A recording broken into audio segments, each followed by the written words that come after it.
High fly ball into right field. She is gone. In a year that has been so improbable, the impossible has happened. This one by Mattingly. Oh, hang on to the roof. Goodbye, home run. Don Mattingly. Tucker waits one. Deep left field. Down the line. That ball is out of here. Out of here.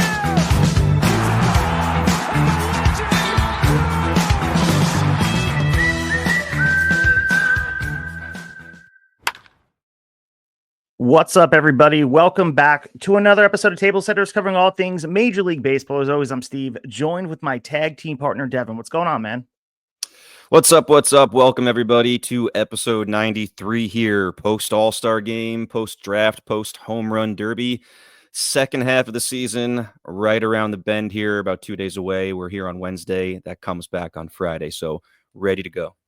Yeah, this is the mark of the season, as we discussed last week, and we continue to discuss. We have all these benchmarks on where to assess the season, and this is a nice spot for us to take a deep breath and take a look around. And we had the festivities of the All-Star break that we saw in Atlanta, and we're going to talk about all the stuff that happened in the Home Run Derby, a lot of newsworthy items coming out of the All-Star game, and a showcase of the star power that is emerging in MLB. And that's the most important part about this. We can't lose sight with all the new rule changes and exposure to some technology. The biggest part of All-Star Weekend is to expose the casual fan to some of these stars maybe they're blind to during the year. Yeah, I mean, a little bit of an up and down week, not weekend, but a little bit of an up and down event as far as All-Star game ended on an up. I think we're going to get into it a little bit and give our kind of impression to the whole thing and what we hope might happen in the future and on and on. But overall, I think a successful All-Star weekend, if you will, for Major League Baseball. So if you want to support our show before we get into the conversation, go to Twitter and on Instagram at Tablesetters Pod. You can join the conversation and support us. If you can do so as well, leave a 5-star review. Let your friends know about this show, that we're talking baseball every single week of the year, even in the off season. And Devin, we do have 2 guests next week.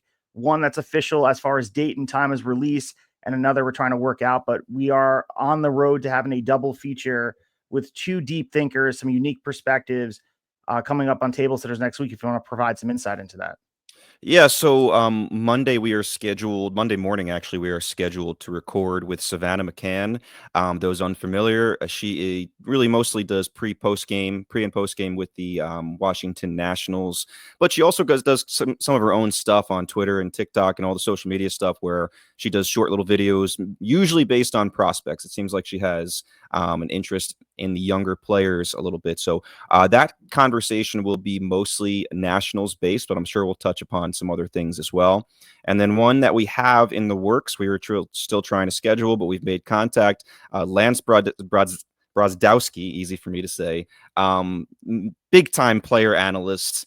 I mean, the amount of knowledge he has, up and coming, I think is not even the right word because he's major. He was on MLB Network's draft coverage. He's all over the place. You're seeing him more and more. So we're ecstatic just to have contact with him. And hopefully we are able to schedule something for next week to get him on and get an episode released. And I think that episode will kind of touch upon as many different things as we possibly can. Yeah, it's the perfect time to have Lance on. Of course, all the great arms in baseball already, but we just had the MLB Draft, a lot of unique talent coming out of NCAA and college and high school. A lot of arms going to make a impact very, very soon. So he does a lot of stuff, as Devin mentioned, pitch design, biomechanics, and some player development trends. That is all the rage in baseball about, and especially for fantasy players, to assess these players where they're at and to see if you can strike gold early. And for Savannah, you mentioned a lot of the conversation, the voice of Nationals pregame coverage, but it's really going to be interesting to get her clubhouse context. And we've had player driven and team-driven episodes talking about it, but this is the most important time for us to have really a Nationals episode because of all the surplus of news with Davey Martinez and Mike Rizzo and them having the number 1 pick in the draft and where they went with that and the surplus of talent that they brought in. It's going to be really interesting to see what she can bring to the table and talk about this Nats now rebuild and what's really happening behind the scenes in DC. So I'm excited to have her on here. Yeah, not to mention talking a little bit about the superstar that is James Wood and Dylan Cruz coming back from injury, Mackenzie Gore kind of butting into a frontline starter. There's plenty to talk about for Washington Nationals baseball. So it's like you said, we've been kind of looking for somebody to get on there for a couple weeks now. I've been searching. I want to do a Nationals episode, and luckily we're able to get Savannah on here. So excited about that one.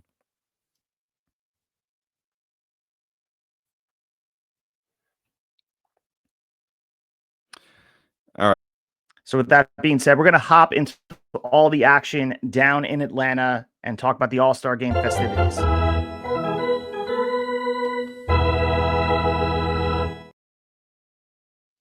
All right, so for our opening say, Devin and I combined here to give our thoughts on not only the All-Star Game, but the Home Run Derby, and really conversation that's circling around all baseball timelines right now is the swing off that we saw. And you can't help but, I guess it's a slow week in news, right? Because we have the pause in actual on-field play. People want to discuss, should this be used in the real game? But before we get to that, let's talk about the All-Star weekend. And honestly, I thought the festivities in Atlanta hit the right notes this year, and they're sometimes lacking as far as what the All-Star game provides. Not because of a dramatic overall. You can look at the ABS system and widely a success in my opinion, but I think the league trusted the weekend to breathe. And I think if you mix in some of the personality, I think they did a really good job of, maybe they shoved Cal Raleigh in your face a little bit too much, talking about his butt a little too much on the broadcast, but there was a mix of just enough chaos to keep fans locked in. And before we get into really the specifics of the game, the swing off, the home run derby, but my general consensus was that. Do you agree with that, or do you feel like they missed the boat a little bit with Atlanta?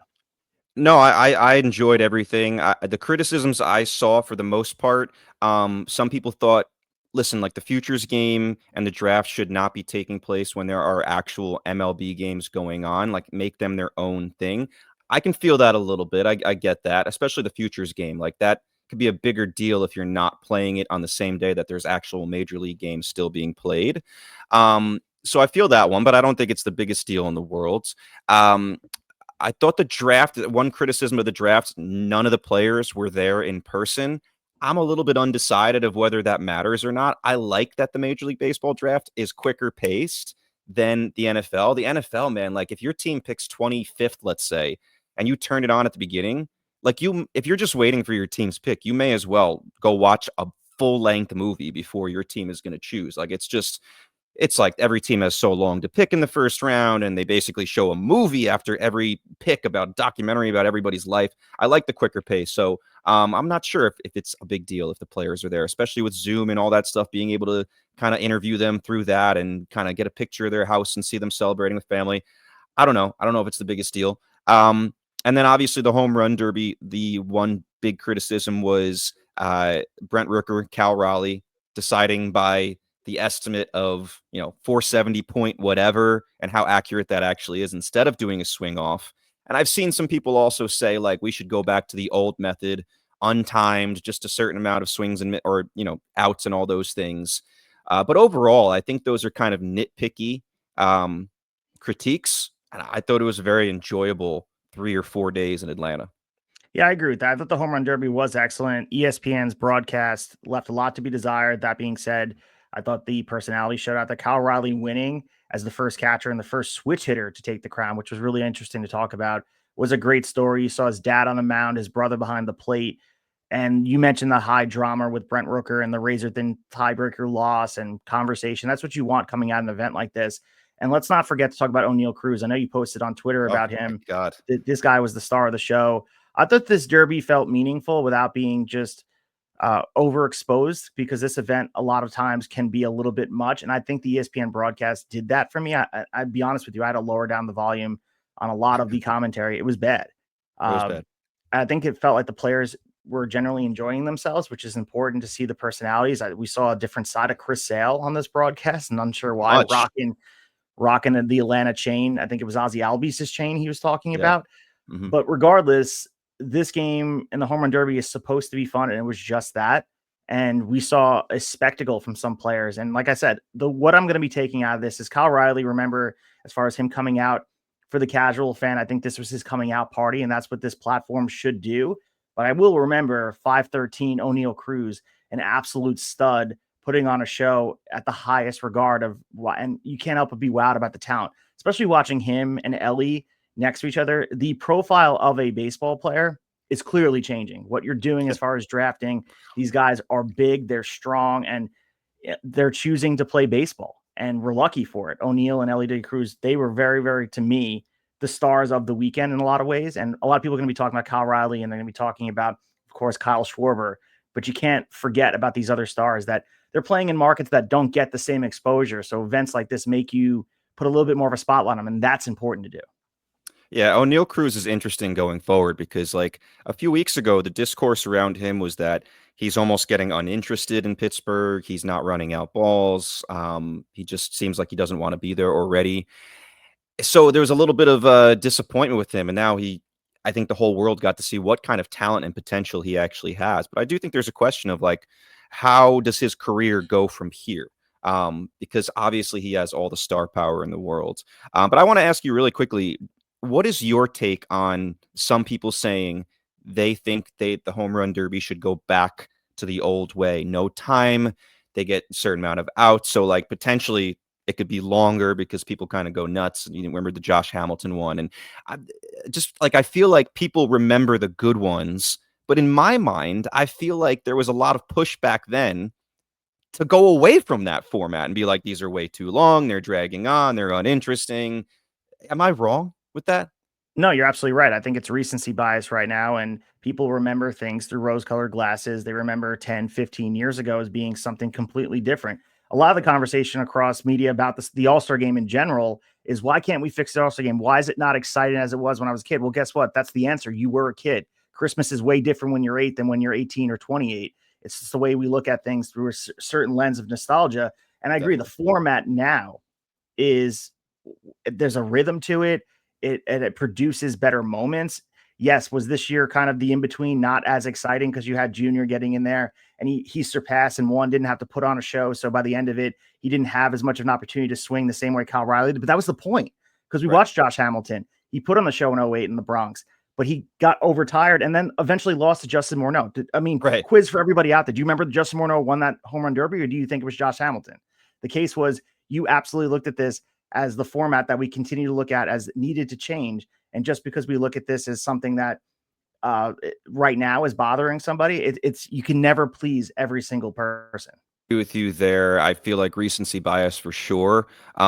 Because we remember the Josh Hamilton one, and those of the viewers that are too young to have watched it live have probably seen so many clips and they're like, oh, that looks awesome. But like you said, no one remembers Morneau actually won that, not Hamilton. And a lot of those in that format back then were like a real slog to get through. Like, it was just actually hard to watch the entire thing. So I think that's what people forget. Overall, I don't think the format is a problem at all. In fact, I like it. They kind of fixed it last year with getting rid of like having no seeds in the beginning, right? Just taking the top 4 totals. That corrected something that was a little bit of an issue.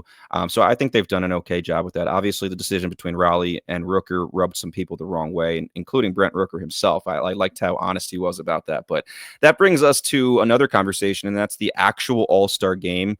And I think for the most part, what takes the spotlight there is how it ended.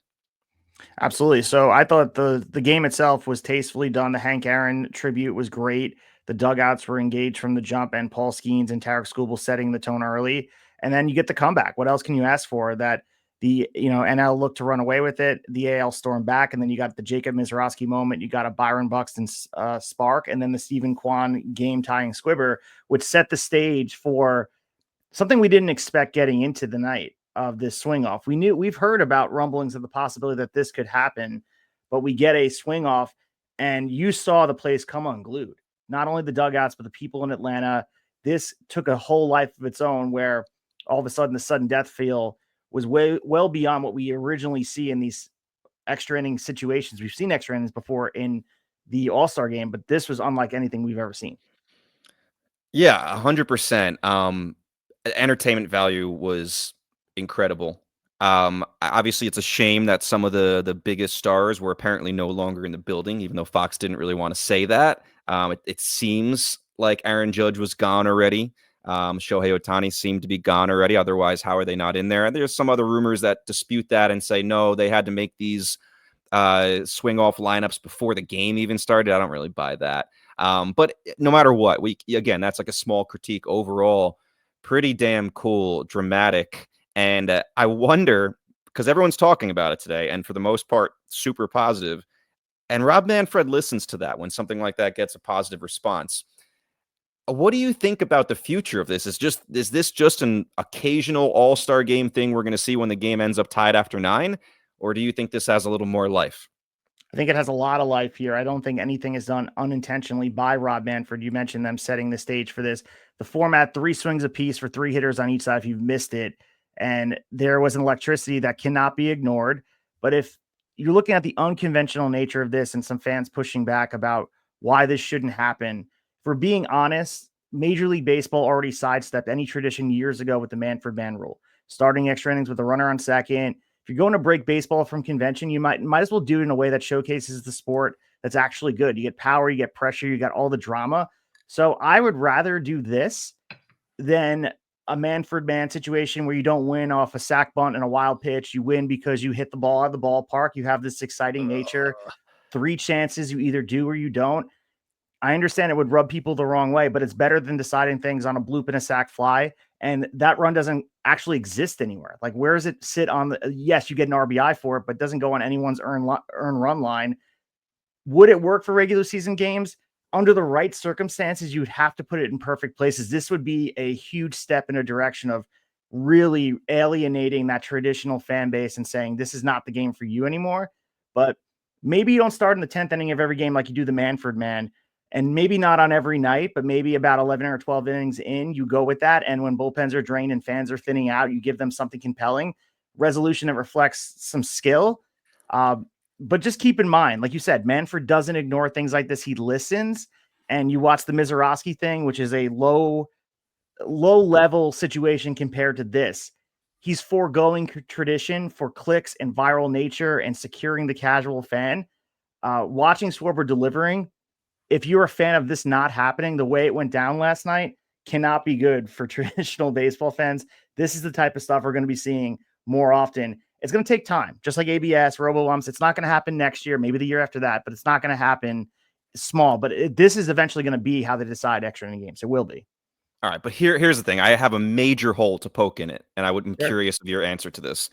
So I think you're right. If this was ever adapted, you'd have to do it almost like the NHL, right? You do a 5-minute overtime to try to decide it, and then when that goes by, then you go to the shootout, right? So like you said, 2 or 3 innings, if for some reason the game is not solved with the Manfred rule or the Manfred man, then you do this. But here's the problem. Who's throwing the pitches? Because in an NHL shootout, it is still a professional goalie in the goal trying to stop you. Are you putting the assistant coach out there to throw, or are you allowed to put someone out there to fire the ball at you, right? And then if you do that, it obviously drains the chances of home runs happening as nearly as often. So, like, I think that's a major hole, and I don't think there's a good solution. You cannot solve a game with an assistant coach on the mound. And if you put a real pitcher on the mound, it does not have nearly the influence or popularity that it did in that game where someone's throwing batting practice. So I just think it's too big of a hole to solve. I mean, I think it would have to be the same exact scenario you did last night with coaches and a catcher that is on your side of the team if you were going to go that full tilt and do it. Because again, the argument I'm making, and it just makes good pod having this conversation, is you already succumb yourself to all sort of reasonability of a game being decided with any integrity by putting a guy on second. That guy is not supposed to be on second, and it's just to make the game go faster. So let's just cut the middleman out, cut Manfred man out, and just go with the direction. You want a result. You want the game to be shorter. So why are we wasting our time with the Manfred man? That's my only case. And the other thing is, if you highly disagree with this out there, and I know you do, and then there's probably a lot of people that do disagree with this, just so you know, it's going to happen because, again, the electricity, that's the buzz right now. Everybody is talking about this, how exciting it was for the game of baseball. And Major League Baseball will resemble more the Savannah Bananas than a 1985 Major League Baseball game in the future. That's just the way things are going, unfortunately, for everybody that is a traditionalist and gripping their pearls and wanting to make sure baseball is a certain way. Just understand there's a reason why things like this get put in a moment, and the worst thing that could have happened was what happened last night if you don't want this to be part of the game in the future. This is a micro dose of the things they want to introduce, whether it's ABS or some of these other things they're putting in. Think about when we were mic'd up, right, on the All-Star game. That was unheard of, right, in the beginning. Now it's Sunday Night Baseball every week. We see someone mic'd up talking during the game.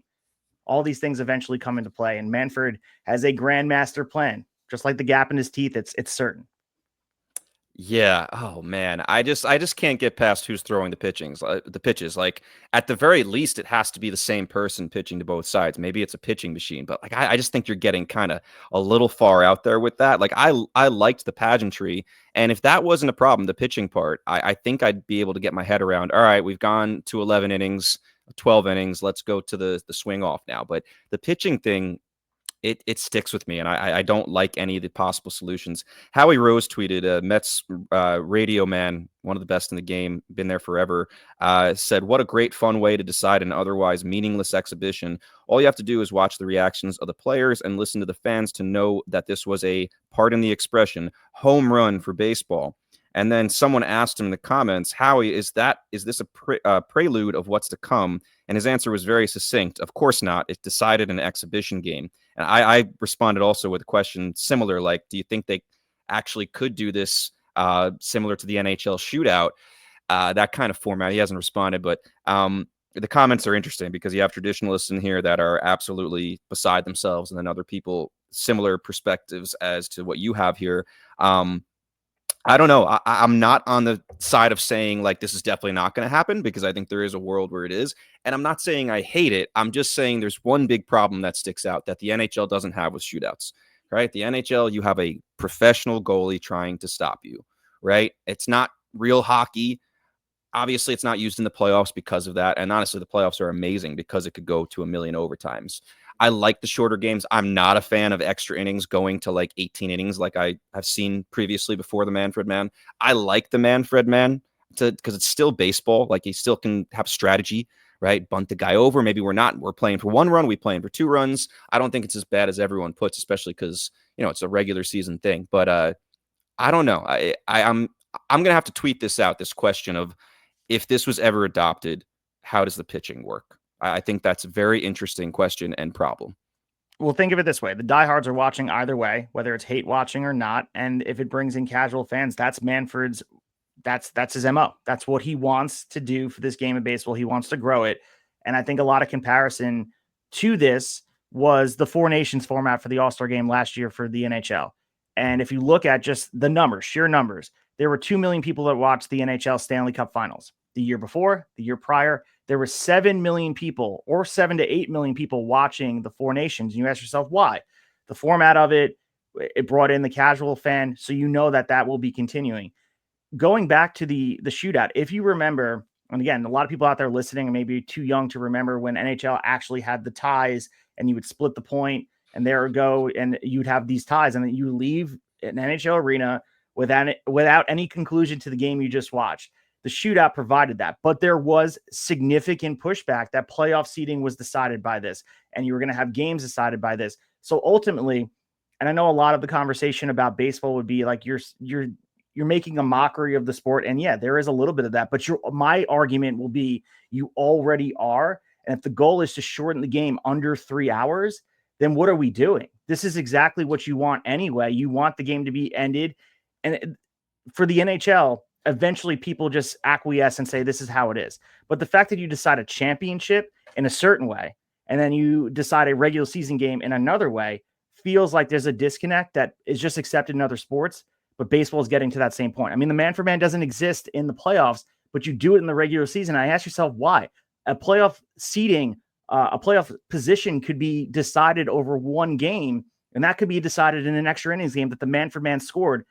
How is that any different than this? I understand it is full extreme end of it, but there is a lot to be said of once you step on that slippery slope, put your butt on the sled and head down the hill. That's exactly what Manfred's doing. It would have to, I'm thinking about it over here as we speak and as I listen. It would absolutely have to be a pitching machine. I'm sorry. It would have to be a pitching machine set at the exact same settings for everybody that goes up there.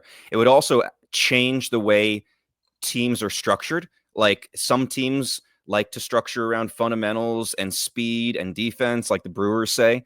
Like you're gonna have to make sure you have one bopper, at least one bopper out there that maybe you usually wouldn't roster. There might be guys getting major league jobs that cannot hit a breaking ball for their life and can't do anything, but they can hit a pitching machine at 90 miles per hour, let's say, over the fence consistently. I don't know. It changes a lot. Like you literally are going to sign specialists that have no business in the major leagues to do this job. Like you are. I think there's going to be teams that do that. I don't think we're going to come to a solution here, but I'm interested to hear what other people have to say about it. But before we move on from the All-Star game, the only other issue that, and I know Major League Baseball is worried about this as well, and I'm curious to see what they do. There's a report that they are concerned with the amount of players that are opting out of the All-Star game, which I think they should be. And a lot of these guys do have incentives in their contracts where they get a bonus if they make it. So it's not like there isn't that incentive. I don't have the answer to this, but if you're named an All-Star, say like a Zach Wheeler, something like that, and then after you're already named the All-Star publicly, you decide I'm going to stay home and rest, and you have a contract clause of like, let's say $100,000 for making it. Do you still get that because you were named an All-Star even though you don't go? Because my guess is you do. Like, it's not like the Christopher Sanchez thing where like he wasn't and they had that clause, or other guys that they called up later and said no. And basically we're like, we're only going to name you an All-Star if you agree to pitch. I'm talking about the first set of All-Stars that are like win the votes and then they decide not to go. Are they still paid those incentives? And if they are, what else can Major League Baseball do to make sure this level of players are not constantly turning down the All-Star game? Because I do think it's a bad look for the game. Yeah, it is. And I think this plays a part with the collective bargaining agreement that the players do have leverage here. There's not much you really can do. I can't imagine you can rob them of the financial standing when you get this nod of being involved. I think you have to go the other direction and incentivize it further. And I don't have the answer to that. I don't know exactly what it would take to get these players on this stage, but make it something that's undeniable to make them want to be here. There was a lot of star power there, but like you mentioned before, we had people pulling out of the home run derby. We had people pulling out of the All-Star game. And, you know, we got moments like Junior Caminero got to start at third because of Jose Ramirez backing out. And those are silver linings to a situation that you want to solve. You want the biggest stars in baseball on this platform, and we haven't gotten that in full. And we don't get the Shohei Ohtanis and the Aaron Judges. NBA has the same issue with the dunk contest as well. You can't get the best players to be involved. So if you get all the greatest minds in sports together to try to solve this, I'm sure everyone would want the antidote to solve this problem. But there is a problem, like you said. It is not a good thing to say this person's not here, he's being replaced, but it's a problem that all sports share across different boundaries. It's not just a baseball thing. But yeah, I do think it is a problem. Yeah, I'll be curious to see how they address that. I wouldn't be surprised to see them figure something out pretty quickly with that and put out some kind of statement that, that we're going to do this or whatever to make sure that's not as big of a problem. I don't think the home run derby participants are nearly the problem that the dunk contest is. I still think the home run derby is the best all-star event across all sports. And I understand, like, no Shohei, no Judge, but they've done it before. I still think you get a pretty good turnout of star power and younger stars and all those things that can introduce themselves. I think it's a good mix. But here's the thing, man. All-Star weekend, like they left us with a lot to talk about. So I think it was a success for sure. So before moving completely on from Atlanta, just a conversation to have quickly with you here. We had the conversation, and this is to probably put in the pile of maybe this swing off thing will be more of a thing that happens. Manfred was an advocate for the golden bat. So which is more egregious to you? The golden bat rule that everyone was, this cannot happen? Or would a swing off be more rage baiting for traditional fans? Which to you is more egregious? I think the swing off is more egregious. I think they're both egregious. I think the swing off is more egregious because of the problem that I keep on bringing up. Like, you're going to have a not real pitcher pitching to these guys in a game to decide it, like a coach, or a pitching machine. The golden at bat is pretty crazy, but at least it's still real players that are on the field the entire game and all that stuff. I don't think it changes as far as like I said, I think the swing off changes like who gets signed. Guys that don't belong in the major leagues get signed. I don't think any of that exists with the golden at bat. So this conversation will certainly continue well past this weekend. Like Devin said, they gave us a lot to discuss when baseball wasn't on the field as far as competitive games and divisional matchups, things like that. We still walked away with conversations about Cal Raleigh, the home run derby, the drama with the smidgen of a distance note that put Brent Rooker on the sidelines, and on top of it, the swing off thing. I thought it was a rousing success as far as MLB goes. I thought this weekend was really, really well done. And again, I want to put some love on the Hank Aaron thing, dude. Like the thing they did with fantastic. Hank Aaron with it was just unbelievable. And Yeah, to me, that's how you scratch the itch of the traditional fans. Like, yeah, there's all this stuff going on. I feel alienated, but when they do something like that, you're like, oh, this is why I love the game. It's like a warm, comfy hug. yeah, they did a fantastic job with that. Amazing. So let's head to the meat of the order and talk about the rest of the news around Major League Baseball.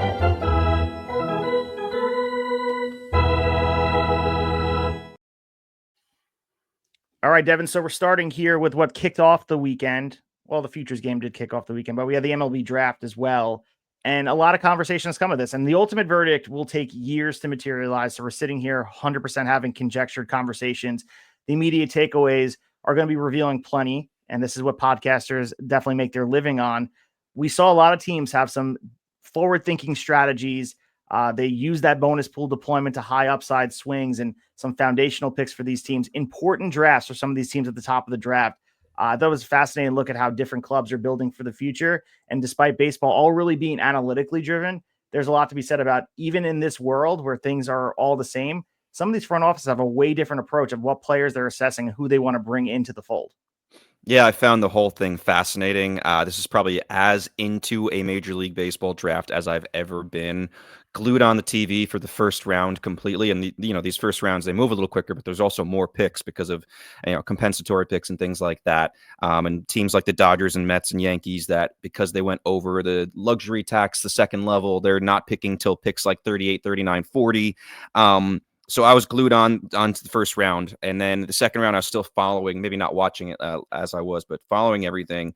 And I mean, listen, we're not going to break down every single pick here, but I think we're both going to talk about things that stood out to us. Like I said, fascinating in the way that it did not break down the way most mock drafts had it. And I don't want to say I called it, but I did say kind of hopefully in our fantasy chat, like I hope the Nationals throw us a curveball because I think that's going to make the rest of the thing crazy. And that's exactly what happened. Shout out to you too, because last week when we had a little draft conversation and kind of guessing what we thought might happen, you did make a point to bring up Eli Willits as a at least slim possibility for the Nationals, where everyone else, including myself, was pretty much torn between Holiday and Kade Anderson. So props to you on that as well. To me, I love the unpredictable nature. I want to start with Tyler Bremner. I'm sure Willits is a conversation too. I just want to say, man, I think he's getting killed by a lot of Angel fans and a lot of other fans of other teams saying like, oh, Angels being the Angels again. I just think there's a lot of people unfamiliar with him. I know most mock drafts had him going maybe anywhere between like 18 and 22, most places that I saw. I might have seen one where he was like 11, which was like the highest I saw him in a mock. I'm a bigger fan of his than most. Maybe it's because when we talked to Chris Marks, the Campbell head coach back in, I believe, I don't know if that was June or beginning of the college season, I guess. So maybe like March, actually. Yeah, March. Campbell had just come back from playing UC Santa Barbara where they saw Bremner and he lit him up. And maybe he put him on our radar. I don't know. But either way, Bremner at one point at the end of the 2024 season, a lot of mock draft people had him as the best pitcher going into the following year. Started off the year pretty well. Middle of the season, he struggled, kind of lost the feel for his slider, which was a big deal for him, and then finished lights out down the stretch, like multiple double-digit strikeout performances. So to me, I understand there's people out there just thinking the Angels were being cheap or they're just messing up again. I didn't mind it. Obviously, it all depends on the development. He has more development left than a Kade Anderson. Kade Anderson is the most complete pitching prospect, a guy that some people think you could drop into the major leagues right now and he could go 5 innings of 2-run ball. There's people that think there, and they might be right. But as far as a ceiling, I really like Bremner. He needs to add more pitches, right? He needs to add more to his plate, basically, to be a complete guy. But I thought people were a little harsh on the Bremner thing. I thought it was an exciting pick, and I think it's a name we could hear in the future of a very successful pick. Yeah, and the way it played out, as you mentioned, the beginning of this conversation is certainly fascinating because you could draw it up a certain way. And I think if you look at NFL mock drafts, there's usually 1 or 2 players that go in a spot. But I felt like the whole deck got shuffled as far as cards go. And I think a lot of the mock drafts were completely off base about where these players were going. And that's why it's important to really invest in the infrastructure of your actual organization, of being able to assess these players. Because if you start doing a diagnosis of some of these teams or organizations at large that are not going in and investing in the minds that are assessing these players, you are at a huge disadvantage. And you watch teams, and I know we are ripping on the Baltimore Orioles as far as what they are on the field this year and what they did in the offseason. We have to talk about their draft, and you have to look at them as being the biggest winner coming out of the draft, because it's less of a surprise at this point. It's a blueprint on their end. I know we lose sight of it because it has not been added to, but as far as being able to secure young talent, and you look at the Orioles, they're equipped with a record-setting $19.1 million bonus pool, 4 picks in the top 37. They orchestrated a draft class that has some polish, some projection, and looking at some of the players they have here, you can go with Ike Irish, who's arguably the most complete college hitter in the class. People are saying about his compact swing, his mature approach, and he has leadership. Caden Bodine, who is a defensive catcher. Again, they drafted a catcher, left-handed bat, game call and maturity beyond his years. Weya Aloy, who's the Golden Spikes Award winner, top 15 talent, who inexplicably slid to number 31. How that happened, nobody knows. Slater DeBrun, who's a prep outfielder with top-end speed and some gap power. And then they went out there and finished off with J.D. Quinn, Joseph DeWaza, Colin Yeaman, and now they have 6 top 100 prospects and 9 in the top 250, which is tied for the most in the league. And they look at this loaded system, ultimately viewed alongside that. You can look at 2019. People are making comparisons to the Rushman, the Gunnar Hendersons, and even their 1978 class that had Cal Ripken Jr. and Mike Boddicker. This is a cornerstone moment for the franchise. And I understand there's a lot of, and we lead the charge. We have the pitchforks and the flames and all of it talking about what the Orioles did not do. When they do something well, like this draft, you got to give them love. They made so much out of this. And again, they're climbing to the top of some of these projections as young players. And what else is new? Yeah, I mean, let's be honest though, and I'll give them some shine here too, because we always seem to kill them. But the Orioles' problem has not been not being able to draft like impressive players. They've been able to do that, and obviously Gunnar Henderson is 2nd-round pick, so great value there. We can go on and on. It's more so development. You know, Henderson's been good, although it's a down year here for him. Adley Rutschman at first looked like a slam dunk, has maybe not turned into the superstar that we all thought he was going to eventually be. Shout out to him, by the way. We talked about Cal Raleigh being the switch hitting catcher, home run derby. Rutschman was the first to try that, I believe. But yeah, an impressive class. The trade they made with the Rays beforehand to get another draft pick in the top 40, fantastic moves. And they'll be judged by not just the draft, but what they go on to do at the trade deadline to set themselves up for the future. But you mentioned a couple guys that caught my eye. Ike Irish, Caden Bodine, both catchers. Now, Irish, I should clarify, because at Auburn, they did move him to the outfield last year, and he became an even better hitter. So it seems like maybe not having the catching responsibilities, you're going to get the most out of him on offense. So he may be an outfielder in the future. Catching might not actually come into it. But it does catch my eye, even if it was just Bodine, who people rave about from Coastal Carolina. You now have those two guys. You have Samuel Basayo, who's knocking on the door, pretty much looks ready to be in the majors. Hopefully you don't miss his window like you've missed some other guys' windows and screw him up. And Adley Rutschman, who's currently on the IL, and there's a lot of talk about whether they have interest in trying to re-sign him and why they haven't done it yet. Maybe I'm reading too much into it, but when I see them go this way, best player available or not, it kind of makes me think like they're not super interested in working out a big deal for Rutschman. And maybe they're not wrong for that, because they have other pieces like a Gunnar Henderson, and they need to add pitching. So maybe they'd say, like, listen, we're pretty good at catcher for the future here. We'd rather save some money for other pieces. That's exactly my thought as well. And I think there is a piece of this, which you open your response to was well taken. I think the Orioles have never had an issue finding the talent. It's about adding to the talent and putting it on the field. And there is some prospect hugging that goes on with this front office of the Baltimore Orioles. And we don't have to get into that conversation, but there's an influx of the position. And like you said, around other sports, MLB specifically right now, there are some teams that are just trying to take the best player available, and they will work on putting them into a different position. In the past, we've had college players who were catchers who become pitchers, and there's things like that that can be adapted. But looking at the draft class, and I think you diagnosing what they're going to be doing with Rutschman in the future is very, very adept. I think that's very important to look at, because the future of this Orioles organization, just like we talked about with the Nats, they're in flux. And although the window, like we said, is slamming shut, maybe they could squeak it open again with some of the young talent that what might be major league ready. Because that's the other conversation we had earlier this year when we're getting ready for the draft, when we're getting ready for the college season. The gap from college baseball to major league baseball has shortened, and we might see some of these players on the field this year. I'm not saying for the Orioles, but in general, the divide is don't toil in the minors for 4 or 5 years and you won't see these players. You're going to see some of these players sooner than later. And the Orioles have to find a way to put them on the field. That's been the issue. But some of the other stuff too, the Pittsburgh's draft strategy was interesting as well.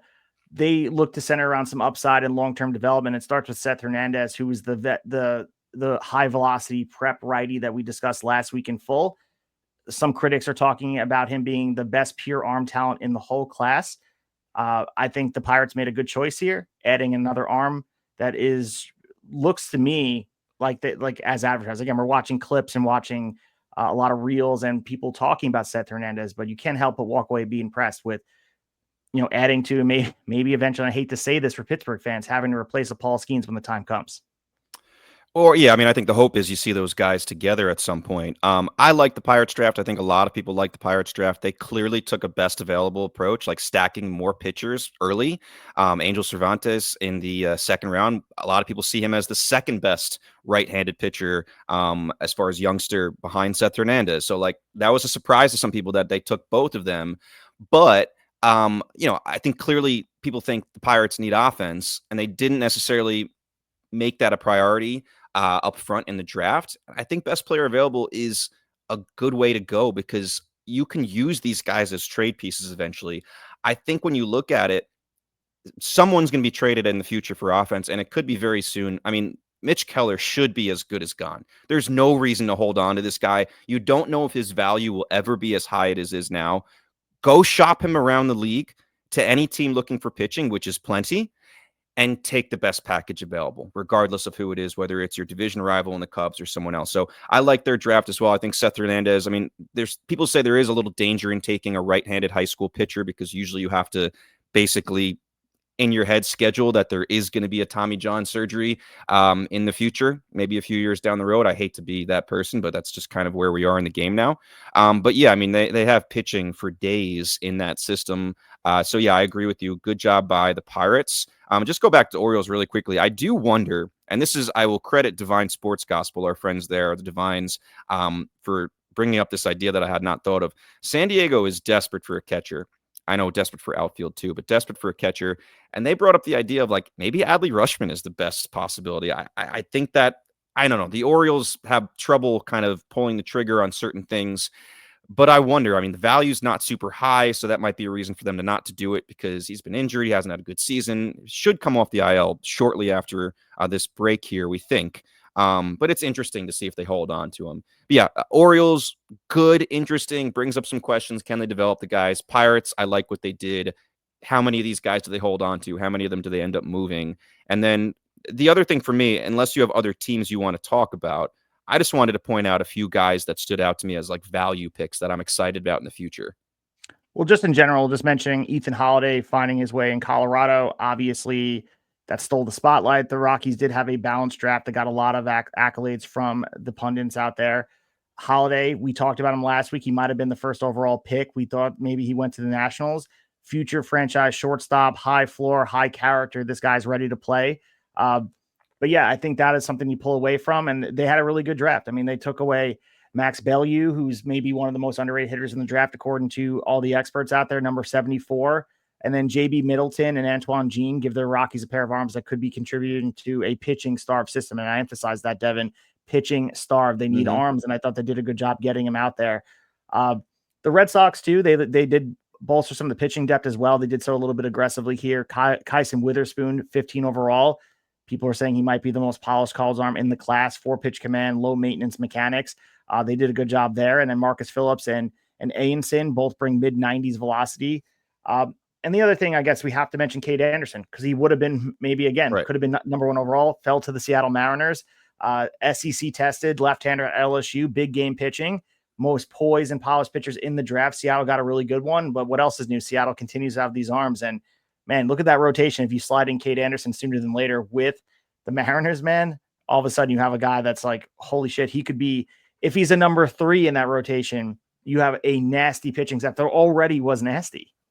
Yeah, and you have to believe they're going to be able to develop him because the Mariners have a pretty good track record in that regard. I'll just point out a few of my favorite picks here, value-wise. Cruz Schoolcraft at 25 to the Padres. Love that, and I'll tell you why in a minute. Alex Lodis from Florida State going to the Braves pretty late. I loved that. Gage Wood to the Phillies at 26. And then Kade Anderson was my other one who I'll just add a little to. Let's start with Schoolcraft. Best name in the draft, in my opinion. Best high school left-handed pitcher in the draft, according to most people. 6'8", 2+ pitches already, above average changeup, which is nice to have in the mix. He actually had great power at the plate. I haven't seen him listed as a two-way player, but there is at least some talk about like he was pretty damn good at the plate as a hitter. Does it translate to professional baseball? I don't know. I believe it was a Tennessee commit, obviously not going there anymore, but Tony Vitello was part of the MLB Network coverage, and they kept on apologizing to him like after like one commit after the other went off the board for him, but I think he probably expected most of it. So Schoolcraft, he had a 0.53 ERA with 82 strikeouts in 40 innings in his senior year. And he also had a hilarious 1.657 OPS at the plate. That's what I was talking about. Like the dude can hit. Anyway, I think he's great value there. Kade Anderson to add to him. Obviously, most people had him going 1 to the Nationals. Didn't happen. Then when he didn't go 1, you assumed he's going 2 to the Angels. Didn't happen. Great track record, like I mentioned, of developing pitchers for the Mariners, and they signed him for about $700,000 under slot value, able to disperse that extra money other places. So well done to the Mariners. Alex Lodis, Braves took him late, I believe, second round, signed him for $225,000 under slot value. So another good move there. Multiple plus tools. There's one glaring weakness in his game, which is why I think he fell. But like multiple plus tools where this guy, and as a Met fan, I'm not going to doubt it, I could see this guy being a star shortstop for the Braves in a few years here. Raw power, arm strength, fantastic. Legitimate player at the plate in the field. Star potential if he can improve swing decisions, right? The chase in his game. Probably a first-round pick if that wasn't part of his game. I think he's improving little by little. I just think there's potential star. Last year at Florida State, 394, 17 home runs. Dude can hit. And then the last one I'll mention, Gage Wood. We all remember him from his 19 strikeout no-hitter in the College World Series. Showed he can star under immense pressure. That's what you're going to get in Philly. So like maybe a good mix there. Basically an unhittable fastball, power curve. Who knows what else he can add there. If he can develop more pitches and stay healthy, I mean, just watch out. There's already conversations in Philly and around Philly that we might not have to wait that long to see Gage Wood at the major league level, potentially in a bullpen role later in the season. Yeah, completely exciting. I agree with all the names you put there, and just adding some of the best value picks. I like what I read about Rory Fox in the 6th round for the Yankees, some power speed combo, and like the makeup and the character. The Yankees, I like what they did their draft wise. But again, want to just put some love on the Washington Nationals, who turned heads with Eli Willits at number 1 overall. You mentioned before.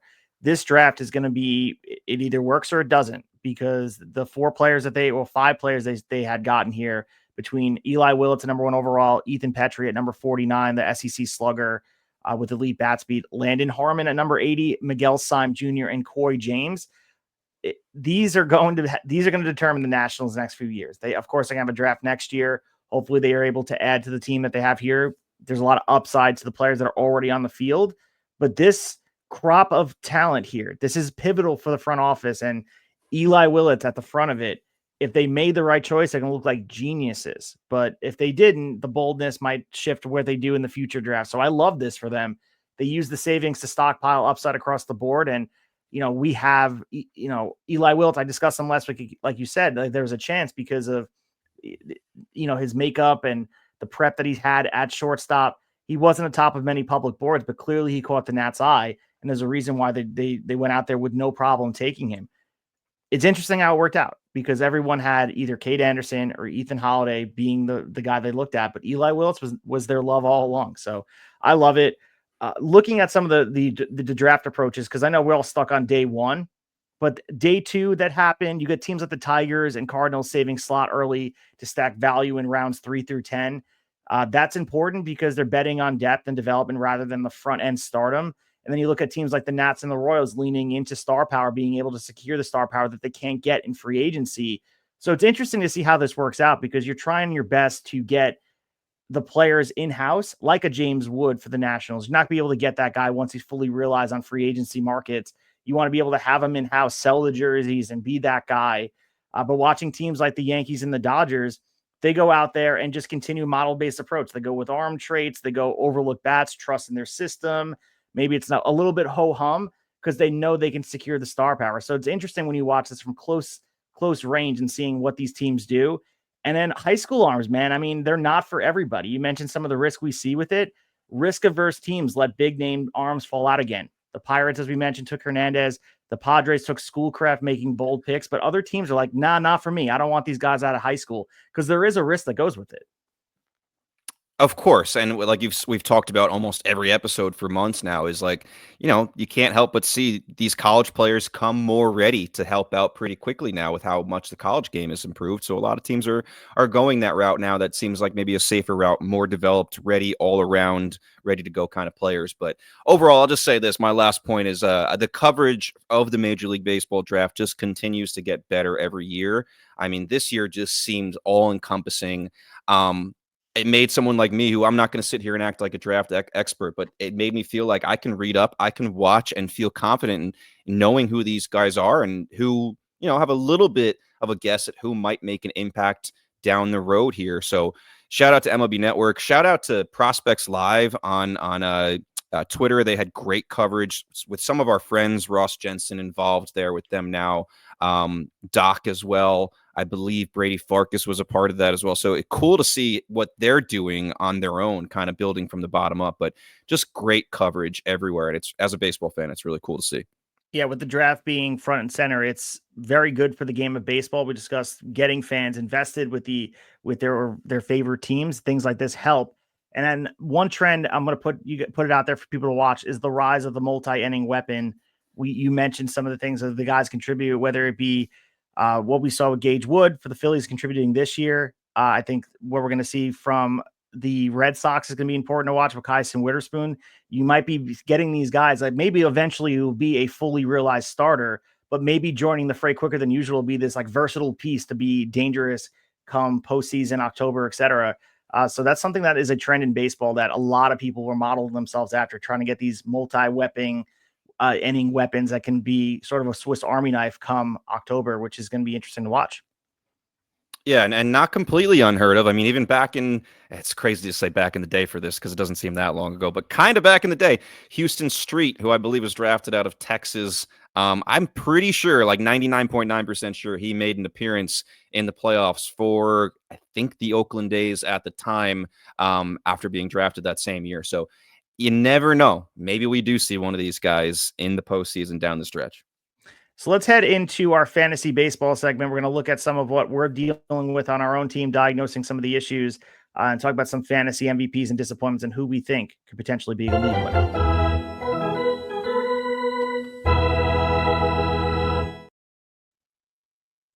All right, Devin. So the fantasy baseball season is also at the halfway mark. People are taking stock of where their teams are. Maybe there'll be some teams selling, like we had a fire sale in our own league yesterday with one of the teams deciding, well, it wasn't for them. I think he was looking at his schedule. Shout out to Nick over there, who looked towards the future, secured a lot of young talent, but made a lot of waves. That's why you need to show up in person for the All-Star game meeting that we had at Howard's in Patchogue, New York, watching the game. All of a sudden, the wheels fell off and he started building towards the future. Yeah, man, I didn't see that coming. I thought we were in a year where there was going to be very few trades, but yeah, I mean, fantasy, we try to mix it in here.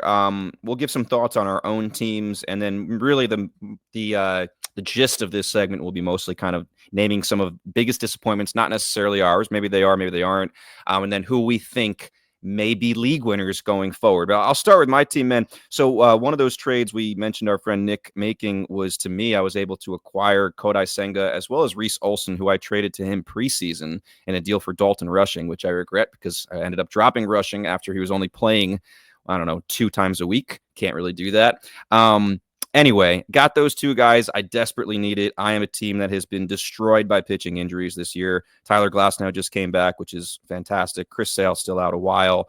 He was carrying my pitching staff. Aaron Nola, basically, I've gotten nothing out of him. Roki Sasaki, I didn't expect much, but I've missed him for most of the year as well. But to get Kodai Senga back here, and even a guy like Olsen, who hopefully can be dependable at some point, excited. I traded Samuel Basayo for them. That is a guy I have held on to a very, very long time, so it needed to be the right piece. But I am right now on the outside looking in as far as playoff picture. I've won the title 3 times in a row, so I'm not really in the mood to just give up right now. I'm going to scratch and claw and try to find a way to get in the top 6 here. And I think Senga helps as long as he's healthy. Obviously, I could say that about every pitcher because we've all had problems with that. But I will say, as a Nick Kurtz owner, shout out to Roto Wear, my new shirt here, right? Nick Kurtz goes yard. He's carried my offense. He's been fantastic. I've had a lot of other bright spots there. Ellie De La Cruz obviously is huge. Roman Anthony has been fantastic since coming up, and I think he'll be even better. Geraldo Perdomo, if you look at the leaderboards of offensive players, is way higher than anyone expect. Hopefully I can get more out of Freddie Freeman and Gunnar Henderson, and I think I'll be okay, at least in the mix. But so I'm feeling somewhere in the middle right now, in the middle of a battle. Our league, we have basically a week and a half matchup, which will finish up this Friday, Saturday, Sunday. It's a lot of close matchups that are going to go a long way to determining who goes forward. Yeah, so the trade I made last night was looking to replace first base. I had Goldschmidt, who's sort of tapered off. He had a really strong start for the Yankees. Replaced him with Cody Bellinger, and then I was also able to fortify my rotation with Matt Boyd, who really had has been great, quality start machine. And I traded Christian Campbell, who obviously is down in Worcester trying to work it out. And then Mick Abel, who I acquired in a deal that I got me Machado. So I turned all those players around and was able to find a way to turn some of the prospects into ready-made players. And like you said before, I'm also sitting at a spot where if I lose this week and I'm battling one of the best teams in the league, my brother, sitting at 7-7, if I lose, it could be all for naught. And then, right. It's tough. It's tough to sit here and say the season's over if you drop down under 500, but at the top of the league is so tough that you don't want to be losing these matchups, especially the 2-week matchup that, let's be honest, I put up the most points aside from the person I'm playing, which always seems to be the case. A lot of bright spots on my team. I am a big fan of the team I constructed. A couple of the disappointments. I mean, Michael Harris Jr., or the second, I should say, he might be a junior this year, has been horrendous. And I know Atlanta Braves fans don't need to hear that. And maybe he's still on your roster. He is. He's still on my roster. I'm holding out hope. God damn, but dude, that is a different level of patience. There is disappointments all over the board too. And some of the ones you have to be unique with. And if you want to talk about fantasy in general, not just for our teams, I'll mention Corbin Carroll as a little bit of a disappointment here for me. Really? I think, all right. I think injury for him, I think you have to look at him. He hasn't really found his footing to be fully realized. He's 61th overall in points. So you've seen bright spots, but this is a guy who, to me, I think you have to figure out a way to expect more. I think Corbin Carroll is a top 10 player in the league. And I understand injury has played a part here, but when you watch him day to day, and I have been watching his at bats, it doesn't feel like he's fully there. I don't think he is a wild disappointment like some of the other players we discussed, but there's, you have to be unique in finding some of the players here. Yeah, no doubt about it. If I look at disappointments here, and again, some of these are my team and some of them are not. I'll start with one guy who has been on my team, and I already mentioned him, Gunnar Henderson. I mean, last year he was, at least in our league, either 6th or 7th in points. And I mean, of all people, pitchers, batters, just top of the top there.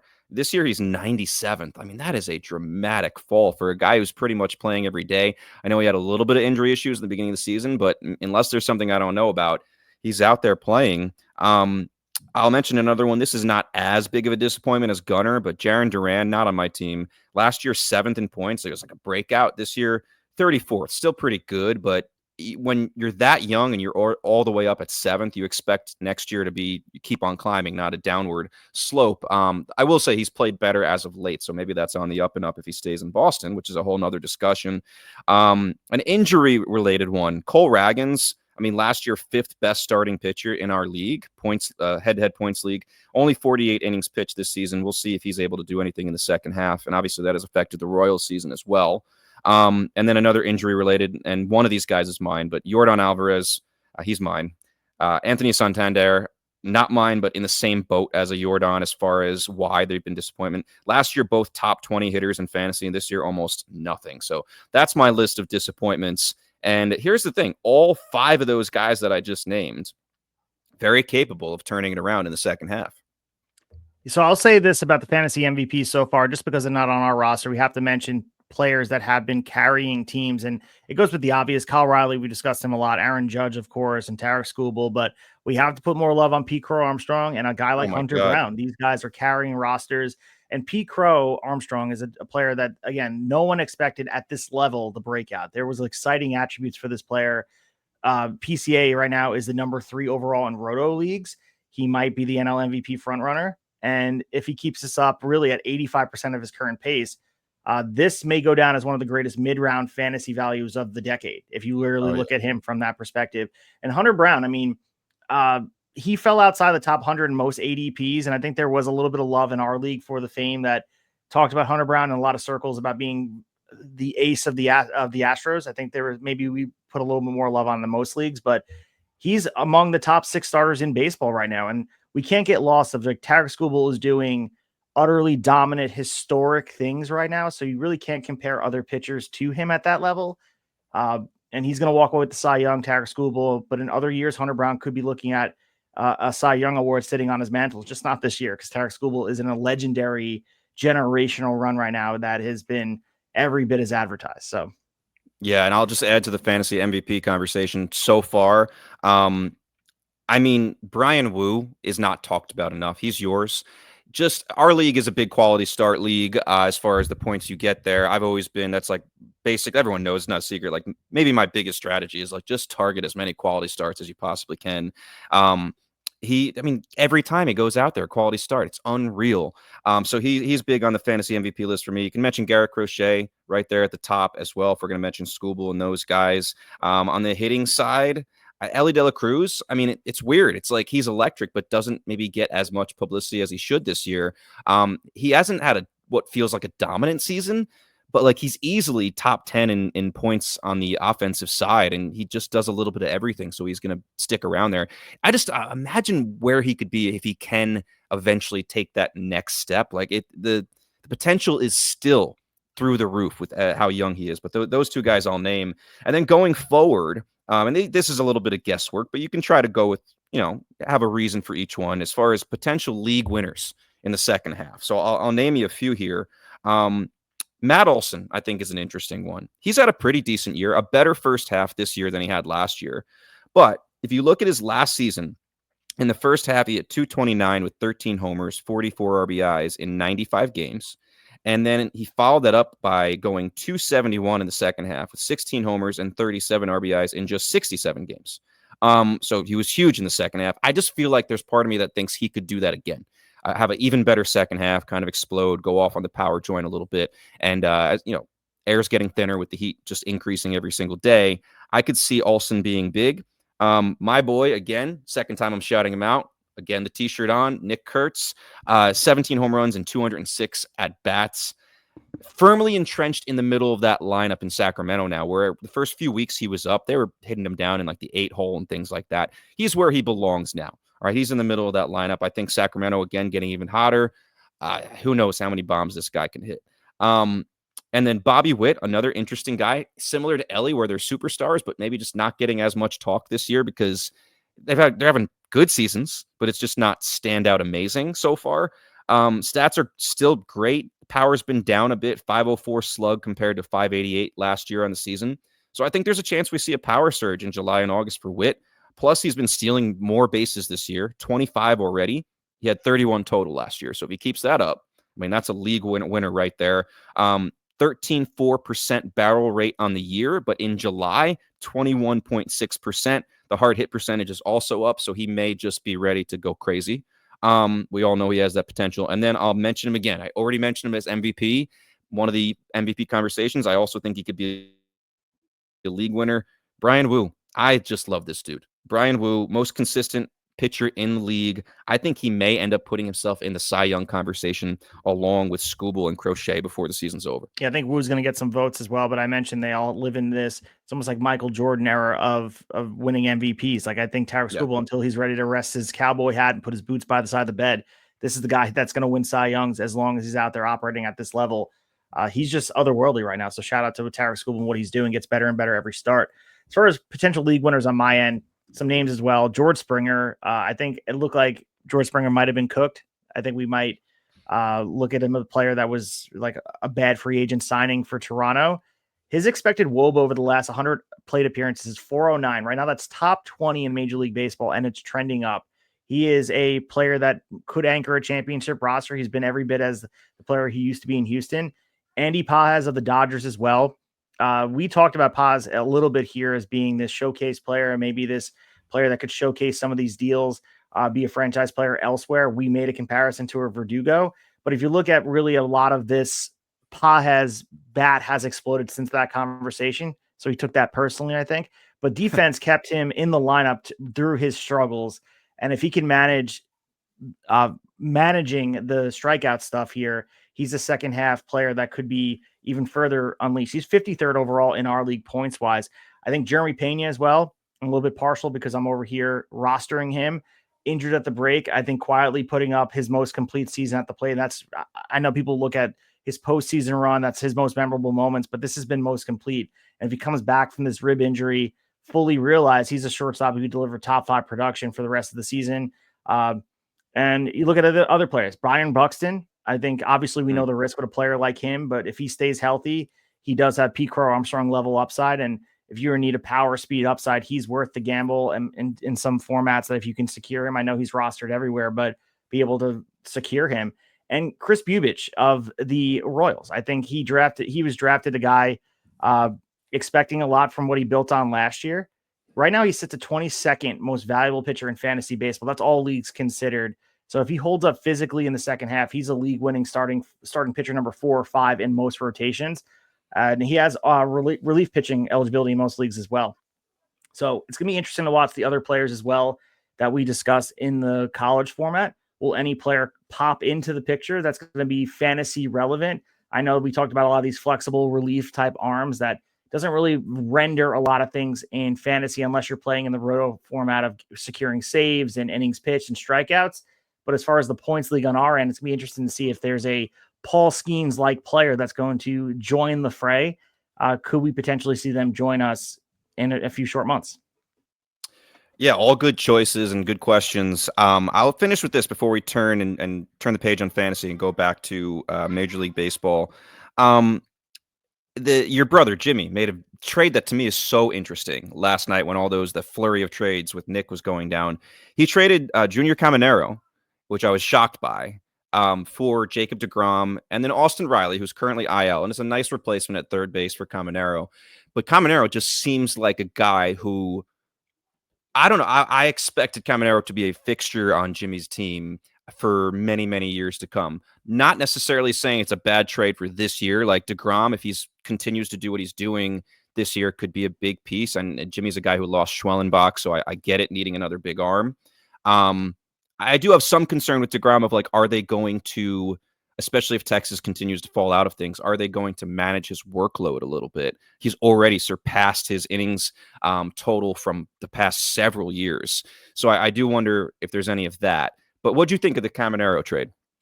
It was definitely one of the more compelling trades of the night. I think most of the trades, I think you can make the upside for Nick, especially when he's building for the future. For deGrom, I think Jimmy's looking at his team being 12-2. His window is now to win. So I think he's foregoing the future and trying to capitalize and putting icing on top of the cake that already has icing on top of it. He wants his first ever championship in this league. And I think for you being a multiple time champion, you have a little bit more luxury. I know you want to defend your title and win it, but already standing on the championship circle and being like, I've already done this. For people that haven't won yet, there's a certain level of desperation. And I'm not saying Jimmy was desperate to make that trade, but a Junior Caminero, he is more investment for the future. He's a player that you're going to have. He was the youngest All-Star of all time. This is a player that is just absolutely just remarkable what he does.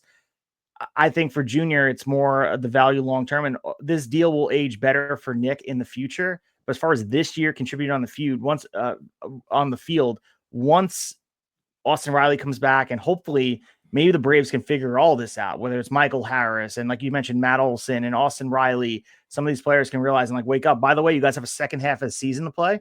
Get right. And Austin Riley, to me, I mean, we forget Austin Riley was a top 10 player in baseball last year. So I think it's a good deal for Jimmy. It's a win now, like emphasis on the now, underline it multiple times.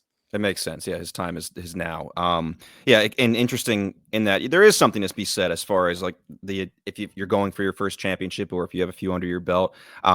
Nick did ask me for Jonah Tong at first in exchange for Senga, and I turned it down right away. I am not big on NA pitchers, to be honest. I just think half of them they get called up and they're being handled with kid gloves, and it takes them forever to actually make an impact. Sometimes they're up and down. Sometimes they're more trouble than they're worth. But there's just something about Jonah Tong that I am unbelievably excited about. Obviously, part of it's being a Met fan, but I mean, we're not going to see him this year, but I just couldn't pull my trigger on that one. And Basayo is a guy I've loved for a long time. Part of the reason I let him go, to be honest, is I just don't trust the Orioles. Like, there's part of me that doesn't trust the Orioles anymore with his development. And even when he's called up, is he going to play every day? Is he going to play?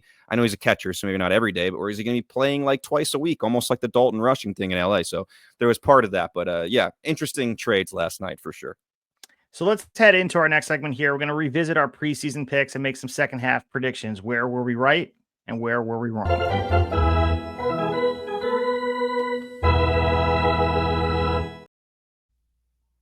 All right, so as we discussed at length before the All-Star break is pretty much the mathematical midpoint of the season, and the soul of it, it has been conversations about contenders, who's going to be sharpening their edges, what are we going to be looking at as far as the season going into overdrive. And though every team really has played more than 81 games, the real stretch begins now. And you and I made preseason predictions. We dropped all those episodes of the season, which is really fun format. The trade deadline is looming. We got rosters evolving, and some of these teams here, looking at our preseason predictions, you and I were very bullish on some teams, and we do have some time to make right of it. But I think we should use this segment as an opportunity to justify our picks, double down on them, or move away from them. Yeah, I like the opportunity here.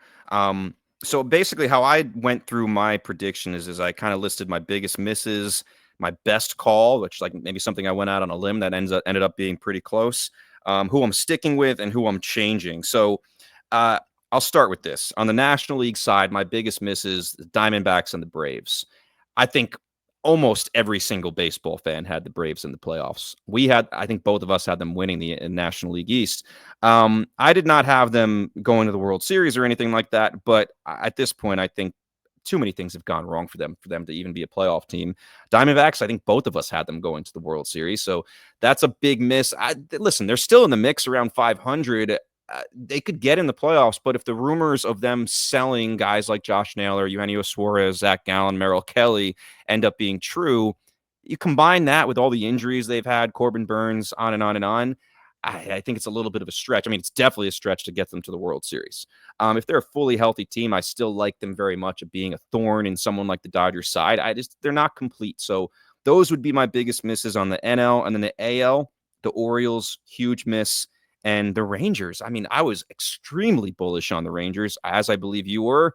I don't know what they're going to do at the deadline, to be honest. I think there's a part of them that thinks they're still in it. They're so inconsistent for a team that has such good pitching and plays such good defense. Their offense, when you look at the names, should be great, and it's just not. It's not even mediocre. It's been bad. Yeah, I think my biggest miss has to be the Diamondbacks in the World Series winning it. I have the Texas Rangers going there as well. I will put some silver lining on the Texas Rangers here. I have to try to do this here and try to double down on my Texas Rangers World Series appearance. Let's see if I can make it and make a case for this. Just like when you're assigned in high school, a debate class, like you have to make the case. I like it. So we look at Texas opening their year anchored by the rotation, but offensively, right now they're 22nd in runs scored despite the trio we mentioned. You can even add more talent on top of that. Corey Seager, Adolis Garcia, Marcus Semien have not been as advertised. But if you look at some of the Tide, Seager's heating up. Garcia rediscovered his power stroke. Jake Berger looks like he's going to have a second half. The real difference makers might be some of these kids here. Evan Carter, he had a June breakout, 951 OPS. He's a guy that we saw all the way those years back before hurting his back. Wyatt Langford is healthy. He's being productive. There's simply a lot of firepower in this Rangers lineup for them to stay grounded much longer. I think they're going to make a playoff push. I think they're going to rise up the offensive leaderboards. And I said this time last year, that it's getting hot in Texas. Don't say it. It's getting hot. The ball's going to start flying out of Globe Life Field.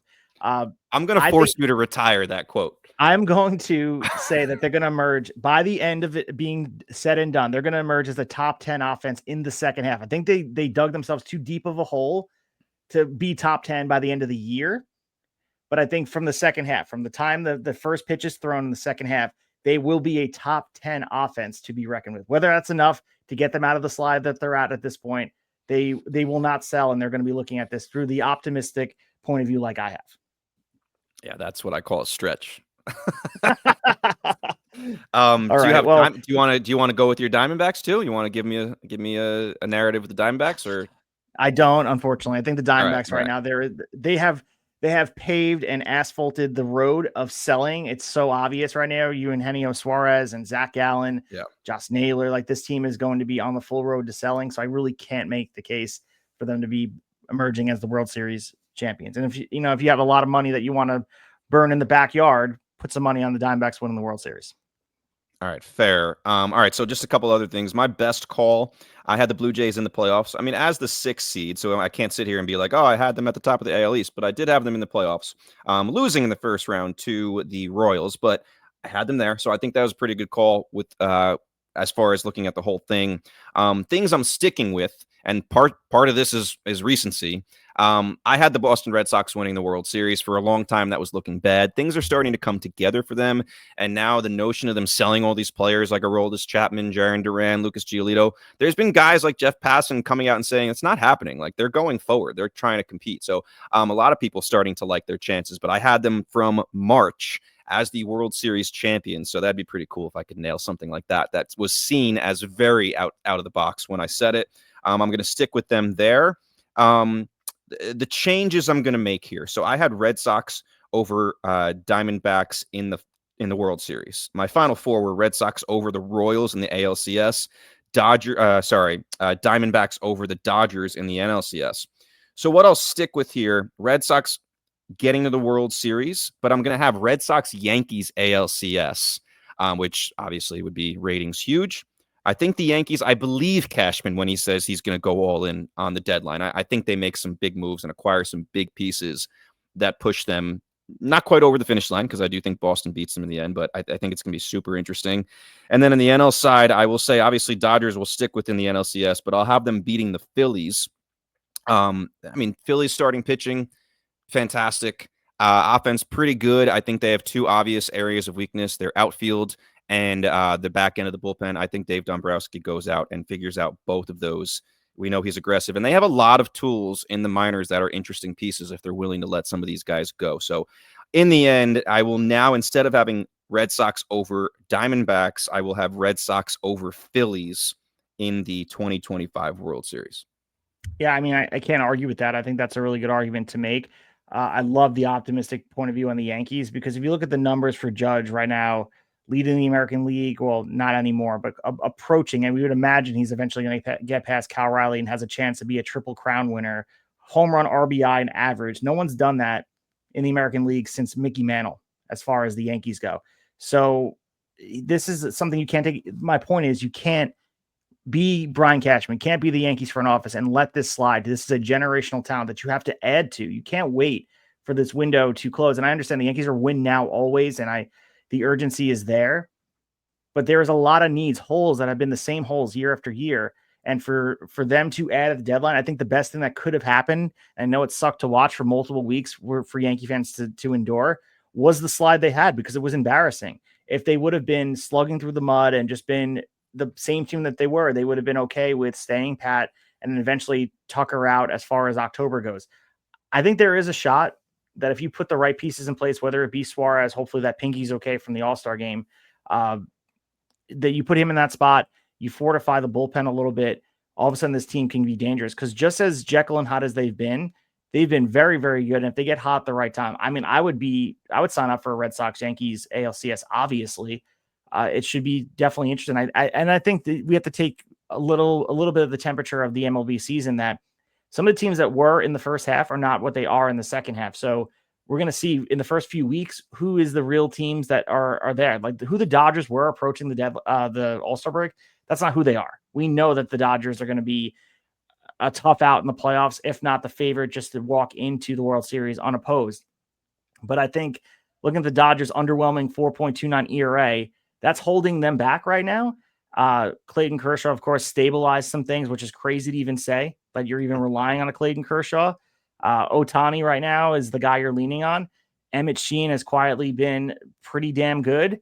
And then don't forget the looming presence of Glasnow, Blake Snell, and perhaps more trade deadline acquisitions. And again, like I said, the Yankees, the best thing that happened was them to struggle, because we mentioned Duran as being a guy that would be overkill because they struggled and had that losing streak. Guess what? Now they're going to go out there sprinting through the second half, claiming National League's top seed once more. And I can't help but just pick the Dodgers to be back in the World Series. So you're going Dodgers, and are you going to stick with Rangers? Dodgers, Rangers? I don't want to, but I guess for the you gimmick, made that I whole. I feel like I should at this point.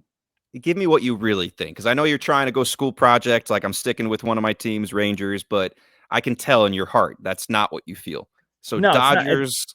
It's not what I feel. And honestly, the team that I was really in love with throughout the offseason was the Rays. I had them getting to the ALDS and losing to Texas in my projections. I love what the Rays did. I can completely see them get to the World Series and having a rematch 2020 with the Dodgers. Potentially even the Rays winning the World Series. I love what the Rays are as far as they make you work in every aspect of the team.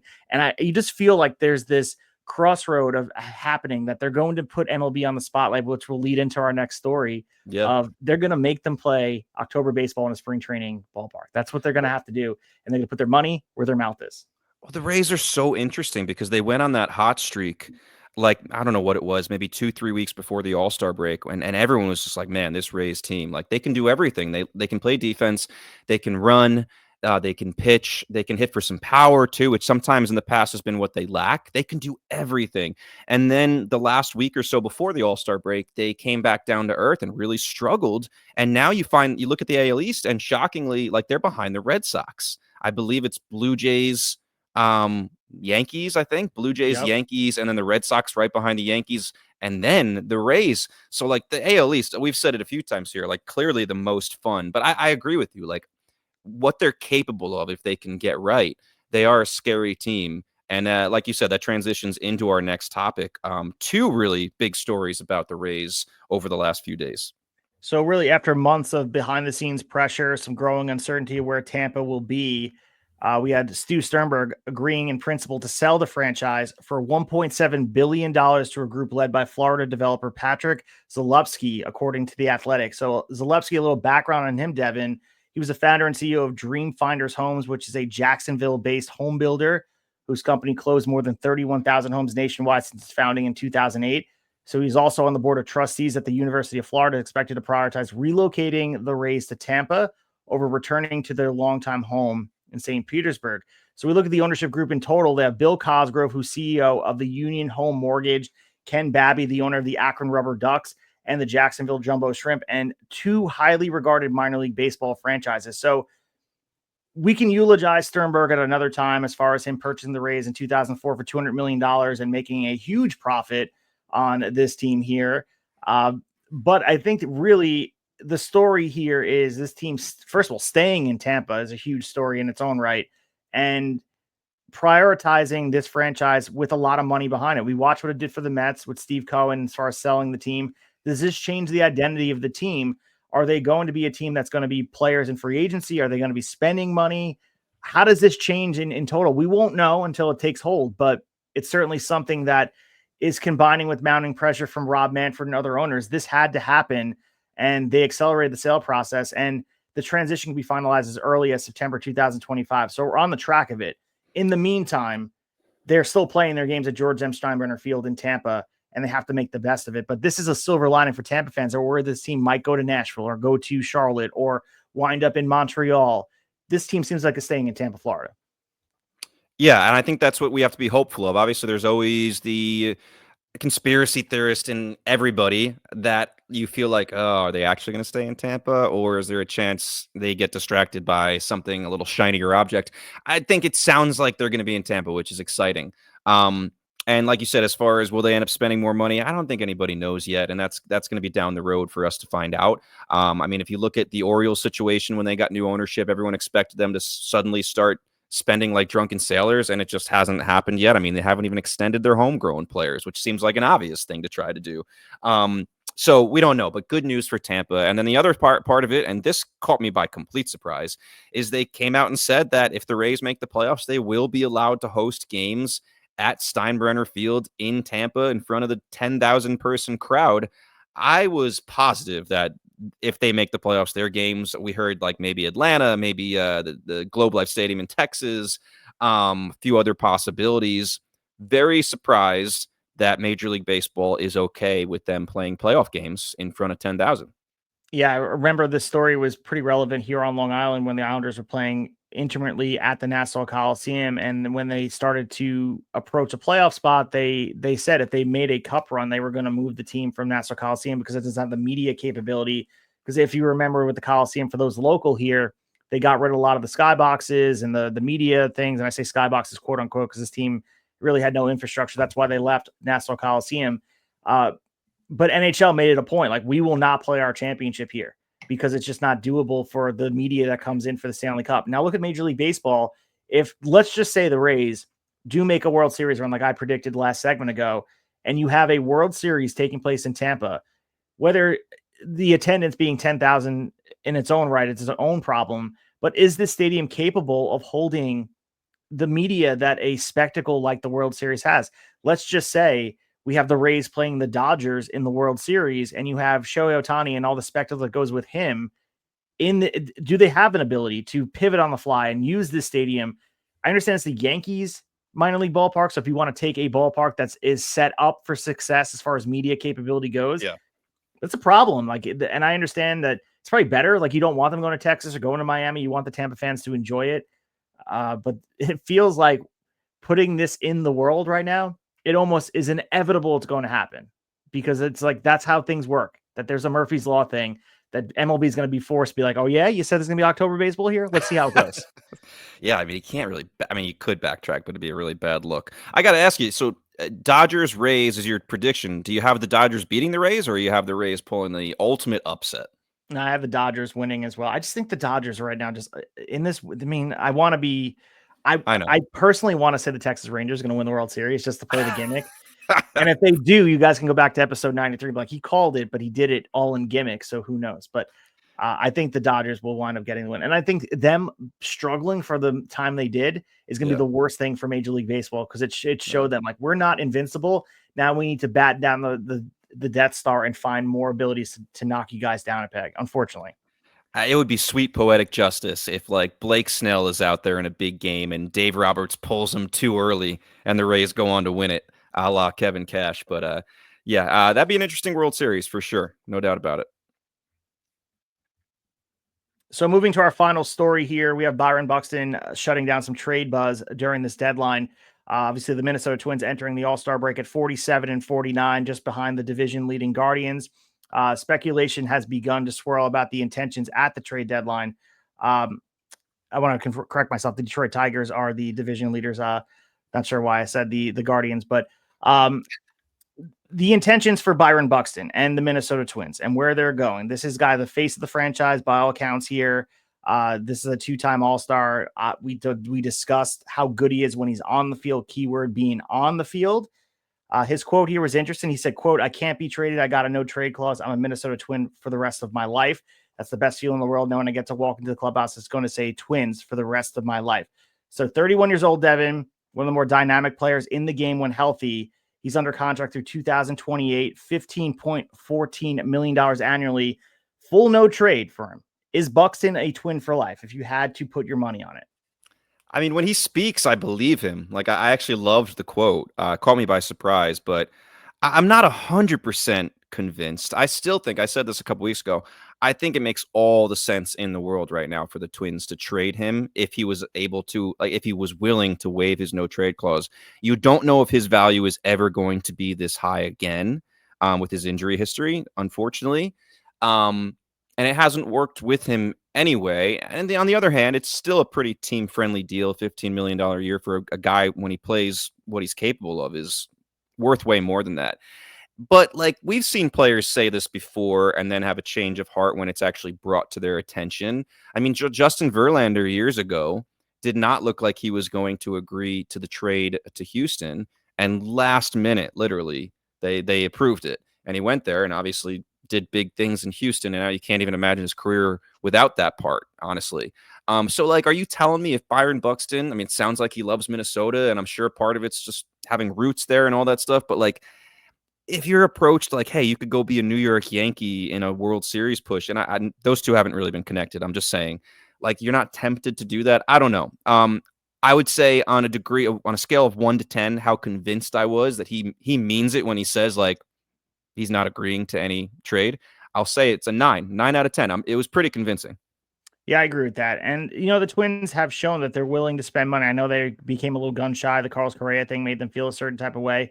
But this is an organization that stood by Byron Buxton, gave him money, even though he's been injured. They've True. invested in him.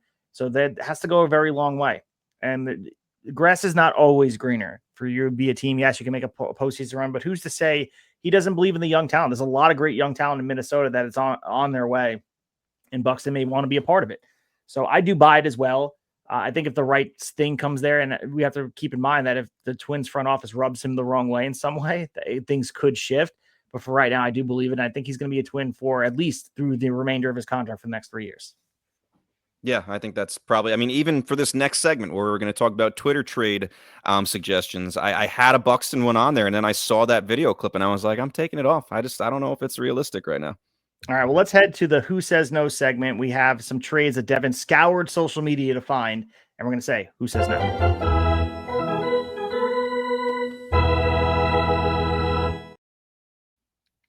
All right, so Devin went out there on the X machine and found some trades that we are going to break down in full and tell us whether that is a fair trade, a ridiculous trade.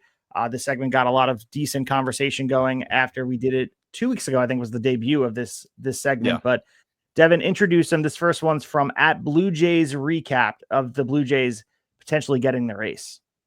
All right, so we're going Twins and Blue Jays as trade partners here. I will say the 3 trade suggestions I have today, I think, are a little more realistic than the ones we had in our debut segment, but still might not be a fan. So, Steve, you're going to tell me who says no, and then you're also going to rate the suggestion from 1 to 10.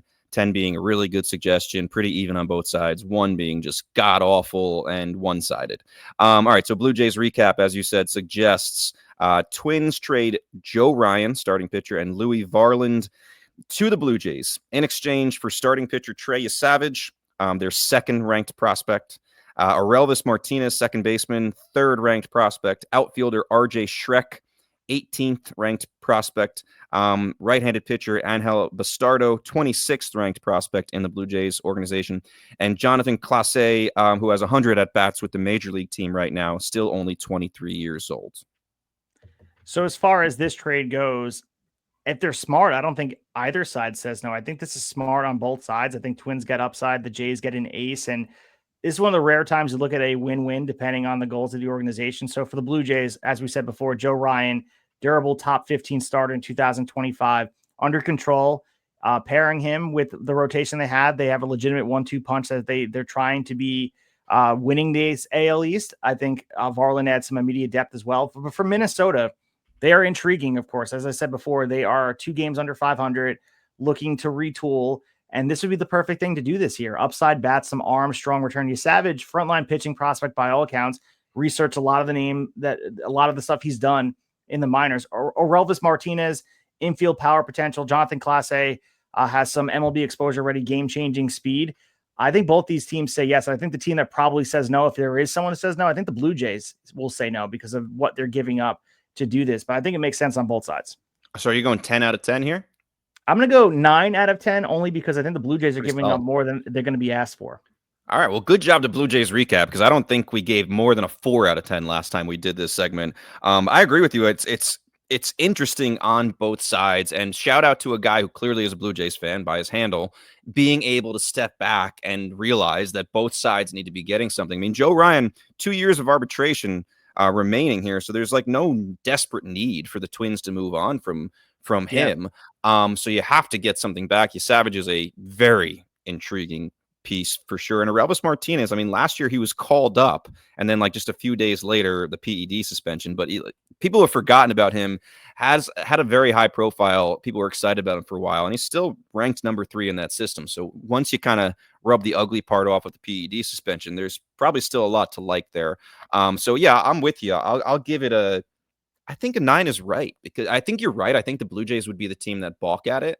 Although Joe Ryan is exactly the type of starter that Ross Atkins would want. Guy that has more than just this year left of control that you can use in the future. So has some potential as those two teams talking if they make Joe Ryan available. Joe Ryan was quoted as saying a trade out of Minnesota would be exciting, but he'd be sad to leave the Twins. But the fact that he used the word exciting didn't make it sound like he's, doesn't want to go anywhere. Not that he has the choice like Buxton does, but interesting to see if they actually could match up there. I mentioned a few weeks ago, I love the idea of Toronto and Pittsburgh talking about Mitch Keller going to Toronto, maybe Arjun Namala, their number 1 prospect, going back to Pittsburgh. Maybe that's too expensive for Toronto, but I think there's a few options for the Blue Jays of people to talk to, and they do have some interesting prospects that people would be interested in.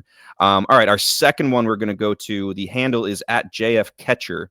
He suggests that the Orioles go ahead and trade Ryan O'Hearn, who's having a career year, All-Star, and Andrew Kittredge, part of the bullpen there, to the Mariners for starting pitcher Logan Evans, who interestingly enough has 9 starts in AAA this year, to a 5.4 ERA in AAA, and then 9 starts at the major league level where he's been better, 3.75 ERA.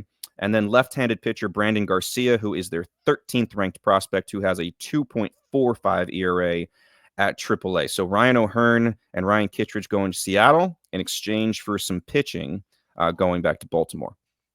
I think, again, similar to the first deal, I think this is a classic deadline auxiliary trade that's just sitting as, it's not going to be moving the needle for the casual fan. You're not going to win a World Series based on this deal. But I think the Orioles, they acquire 2 arms, some upside, no guaranteed long-term roles on their end. I think the O's have a mold of developing relievers into leverage options. We have to keep that in mind. I think Evans had mixed results, but he's touched the majors. For the Mariners, I think they would see O'Hearn as a bat with some pop. Kittredge is a depth reliever injury replacement. I think there's minimal risk, which you have to consider in trades like this. The Orioles getting pitch and depth to protect their rotation. Of course, like they have to consider next year. That's the only conversation I have, because this feels like an Orioles deal that is contingent on them being there for a long time. And I have to look at the deals as far as where Evans and Brandon Garcia are as far as contract wise. But the Mariners are buying low on 2 veterans and fortifying their pen for the stretch run, which I think is important for the Mariners to do. And this feels highly plausible. And it feels like a trade that would be announced like on the bottom of MLB Network in a deadline flurry that you're just like, oh, this happened as well, by the way. Like we almost just miss it on the headline. So Ryan O'Hearn, is he going to be a long-term solution for the Mariners? Hell no. But if the Mariners are going in this year to be like, we need to replace some of the holes in our lineup, O'Hearn has been having a career like you mentioned. So I'm going to rate this a 6 out of 10 because it doesn't move the needle, but I think it's pretty likely to happen if you had both parties in the room. Yeah, I like the deal for both sides. I think I could see Seattle being the team that says no. I think they like Evans a lot. Evans only 24. He's pre-arbitration. So as far as you mentioning how much control there is, plenty of control. And I believe Brandon Garcia, who hasn't even made it to the bigs, has to be under the same circumstances there. I mean, listen, the Orioles need young pitching. They need to start acquiring it. Ryan O'Hearn, I don't think is going to hurt them to move. They have plenty of pieces, whether it be Kobe Mayo going to first, Ryan Mountcastle, who I know is hurt, is still there. Like that shouldn't be your concern. Basayo can play catcher and first base, right? So if you want he and Rushman to kind of play around there, like you have plenty of options there. It's not going to hurt you in a year that you're not making the playoffs most likely anyway. So unless the Orioles are delusional and thinking they still have a shot at the playoffs, you would have to make this move if it was proposed. I'll give it a 7 out of 10. I think it's a deal that makes sense for both teams. Again, pretty good one. Yeah. So looking at this next deal here, I'm going to present it to you. You tell me if you buy it, and then I'll give you my thoughts on it as well. So at Mets Cast Pod, emphasis on the Met in this handle here. We have Jose Ramirez going to the New York Metropolitans for Ronnie Mauricio, outfielder Carson Bench, number 3 prospect, I believe, starting pitcher Nolan McLean, who's number 4, and shortstop Jesus Baez at number 7. So Devin, on your end, is this enough to uproot Jose Ramirez from Cleveland? Okay, so I'll be clear here. I think Cleveland is the one that says no, just because I don't think there's any interest in them on their side in trading Jose Ramirez from what I've heard, like legitimate interest. Even if they're falling out of it, I think they're going to, go with Jose Ramirez as a career Cleveland Guardian. That's sure is what it feels like. So I think they say no. With that being said, if he was on the table, I don't think that's the worst package that a team could present. You're putting a bunch of top 10 prospects, one of them which has flashed a bit at the major league level and looks like he has a pretty high ceiling in Ronnie Mauricio. Carson Bench is a legitimate player. He can hit. He was in the Futures game. I think he was moved up to Double-A just a few weeks before the Futures game. His stats are almost identical from A ball to Double-A. Doesn't seem to be a big deal for him. So he seems. Nolan McLean is a fantastic piece.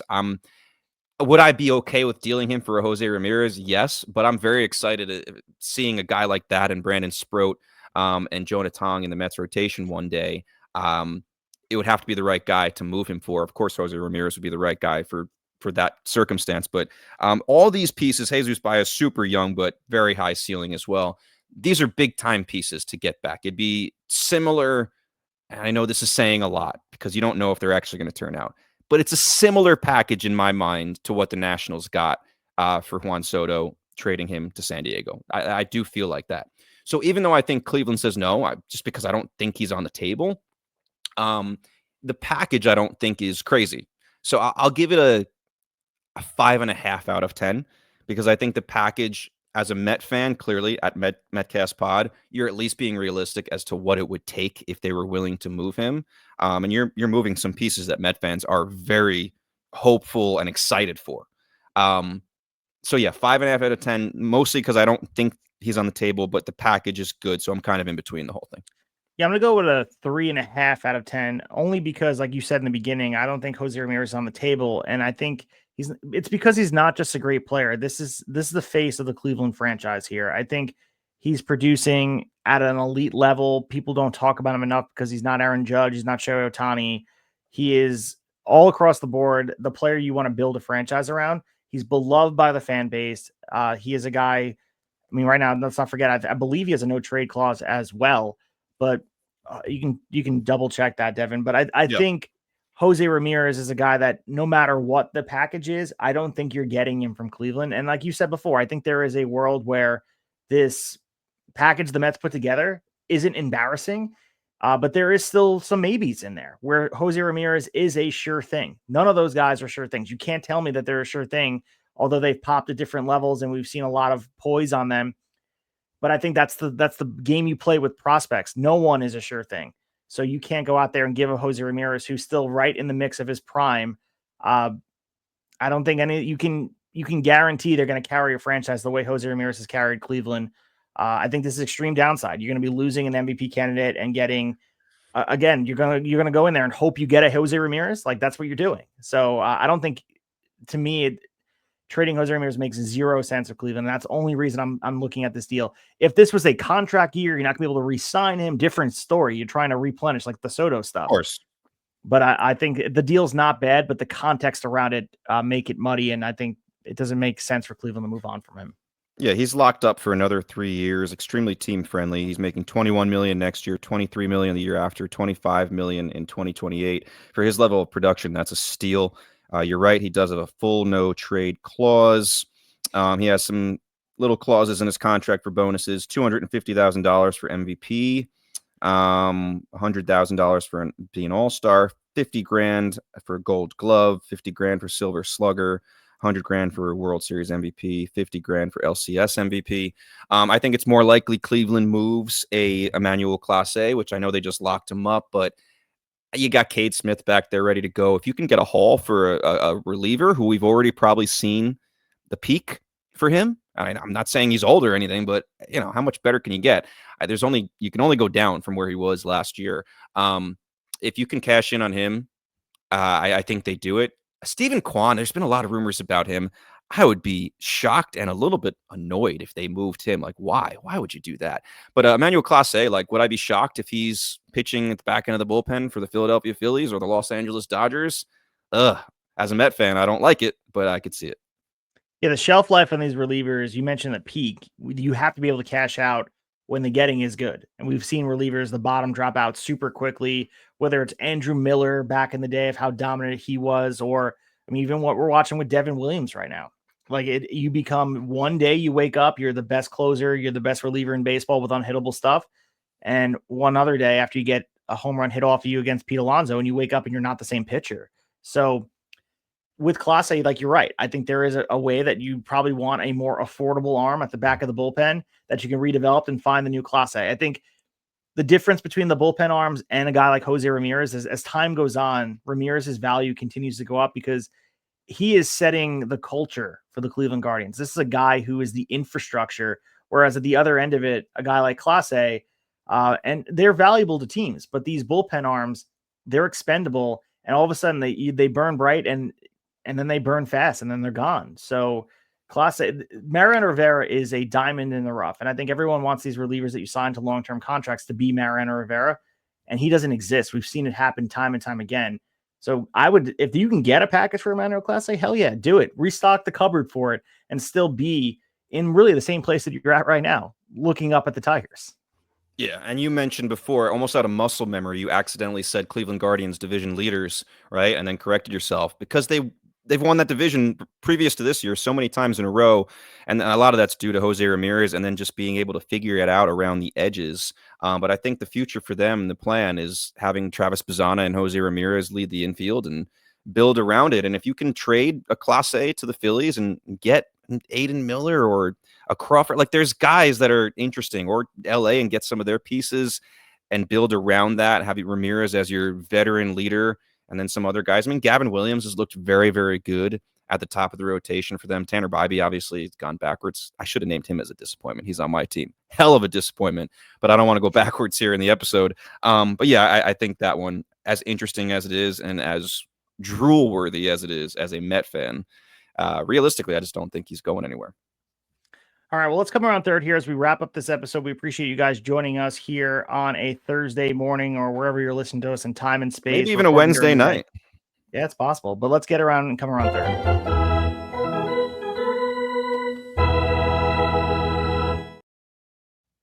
All right, Devin, as we sit in this purgatory of no baseball with the All-Star game in the rearview mirror, we return to action on Friday, July 18th. So 2 days removed at this point. We have a little bit of time to catch our breath. We're 2 weeks removed from the trade deadline, which is certainly something on everybody's mind. But on your end, Devin, how are you using this time in between baseball to look forward to something? I mean, I'm trying to pump out the content on X and all that stuff, and recording is the best content we can possibly do. So this was fun. And obviously prepping for some of the interviews that we hopefully have going next week, as we talked about earlier. Savannah McCann coming on Monday morning, most likely. So you can get that episode probably later on Monday, and hopefully Lance Brozdowski sometime later next week. But what I'm looking most forward to right now, tomorrow, I believe a David Wright documentary comes out on SNY. I've heard a lot of people inside SNY saying, they've done some really good documentaries. There's been one on Strawberry, Doc Gooden, Keith Hernandez, the broadcast crew, Gary, Keith, and Ron. They've done a lot of really good stuff. They're all saying this is the most must-see one ever. It's just fantastic. It'll pull at your heartstrings. So a lot of David Wright content this weekend for Met fans. Thursday is the documentary. I will be watching that tomorrow. And then Friday, I think there's some kind of giveaway. Saturday, I believe, is the jersey retirement, which I wouldn't be surprised to see him hand off the captain legend to Lindor. I think that'd be a really cool handoff if they choose to go that way. And I think Sunday, there's a giveaway as well. So it's all David Wright themed all week, but I'm very, very excited to watch the documentary tomorrow. Yeah, and the Yankees go back to where they were. Maybe they just stay in Atlanta. They're playing Truist Park for their opening series out of the All-Star break, trying to continue the momentum and stave off some of the charging Red Sox, who won 10 straight before the All-Star break. So we got to keep that in mind. With essentially the same record, Red Sox have played 2 more games than the Yankees, sitting at 53-45. But the Yankees are at 53-43, fresh off a 2-game losing streak, 2 games back from Toronto. The AL East is certainly on my mind, a division that is in flux. But so is that NL East. You mentioned the Mets, dude. They're only a half game back at this point. They've seemingly weathered the storm and all the controversy about the Juan Soto stuff. They righted the ship. It seemed like they're getting healthier at the right time. So they're approaching the Phillies right now. So that should be interesting. And don't blink, man. That NL Central race is certainly heating up as well. The Brewers are right now sitting a game back from those Cubs that have been the apple of everybody's eye. And that's something I'm watching as well. Gonna keep my eye on the Texas Rangers pretty closely, sitting 8.5 games out of the division lead. But as far as wild card goes, they're only 3.5 games back. So stranger things have happened. If they heat up offensively, all of a sudden that Texas Rangers World Series bid could be back in question here. No doubt about it. Yeah, to kind of add to your Mets point about them getting healthy at the right time, you're kind of right about that. I mean, rotation, it's like the first time we've had what the rotation was supposed to be, hopefully ready to go. Kodai Senga, Manaea, who pitched in relief the other day and looked great before the Royals ended up walking him off, but looked fantastic. So you got Senga, Manaea, Clay Holmes, Frankie Montas, who has been better than I thought he would. And obviously the All-Star David Peterson. So, that's exciting for Met fans. So hopefully it continues to work out. So on our way out the door, we want to remind you guys to follow us on Instagram and on Twitter at Tablesetters Pod for all the exclusive updates, some reels that Devin's posting as he's laid up with the Achilles injury, healing and getting his muscle memory back. But also want to shout out Good Pods as well. Devin did post on our Instagram, so we do appreciate the love on Twitter and on Instagram, where we were number one again as far as best baseball pods from, as they said, millions of podcasts available on the Good Pods platform, ranked by listens, ratings, comments, subscription shares. So not sure how they come to that number, but we don't take it lightly. Being at number one on the top 100 Baseball Weekly chart is what we strive to do. So however we got there, we thank you guys for doing that for us. And we're going to continue to turn out the content the way we do it every single week. No doubt about it. And Twitter post incoming. So if you haven't seen it yet and you're listening to this, if the swing off becomes a thing in Major League Baseball, who pitches the ball? I want to hear from you guys. It's a good question. I'll be contemplating that for the rest of the evening here. We'll be back next week with 2 episodes, like you said, locked in for next week, talking all things Nationals, their draft. What do we have? Savannah McCann will be here. You can follow her on X at SavJay, SavJaye. She has some engaging content out there as well. And as Devin mentioned before, we're trying to lock down Lance Brozdowski, I should say. You can follow him at Lance Broz, LanceBroz on both Instagram and on Twitter. Player development analyst at Marquee Sports Network, sharing some data-driven insights, which is going to be awesome to speak to. A huge following, and these 2 unique perspectives giving us a double feature that is kind of what we made our bread and butter on. I think that's a lot what people look forward to, some of the perspectives of different people. They love what we do here back and forth, but getting someone in that third seat discussing their perspective and having the intriguing conversation, I absolutely love it. So I can't wait to have those conversations. Yeah, been a little while since we had a guest. It seems like this is always how it goes. Like we go a few weeks with no guests and all of a sudden they come in bunches. So maybe we're entering that phase of coming in bunches a little bit, but yeah, exciting episodes to come in as we creep closer and closer to that number 100. We're on episode 93. Hopefully we get 94 and 95 next week as we expect, and keep on pushing. So let Devin know on Twitter what you guys think of the swing off. Do you think it's blasphemous? Should Major League Baseball lean into the Savannah Bananas type of things, or do you want them to grip their pearls and turn back into everything needs to be the way it was in 1953? But we'll talk all those things next week, and we'll talk to you after a while.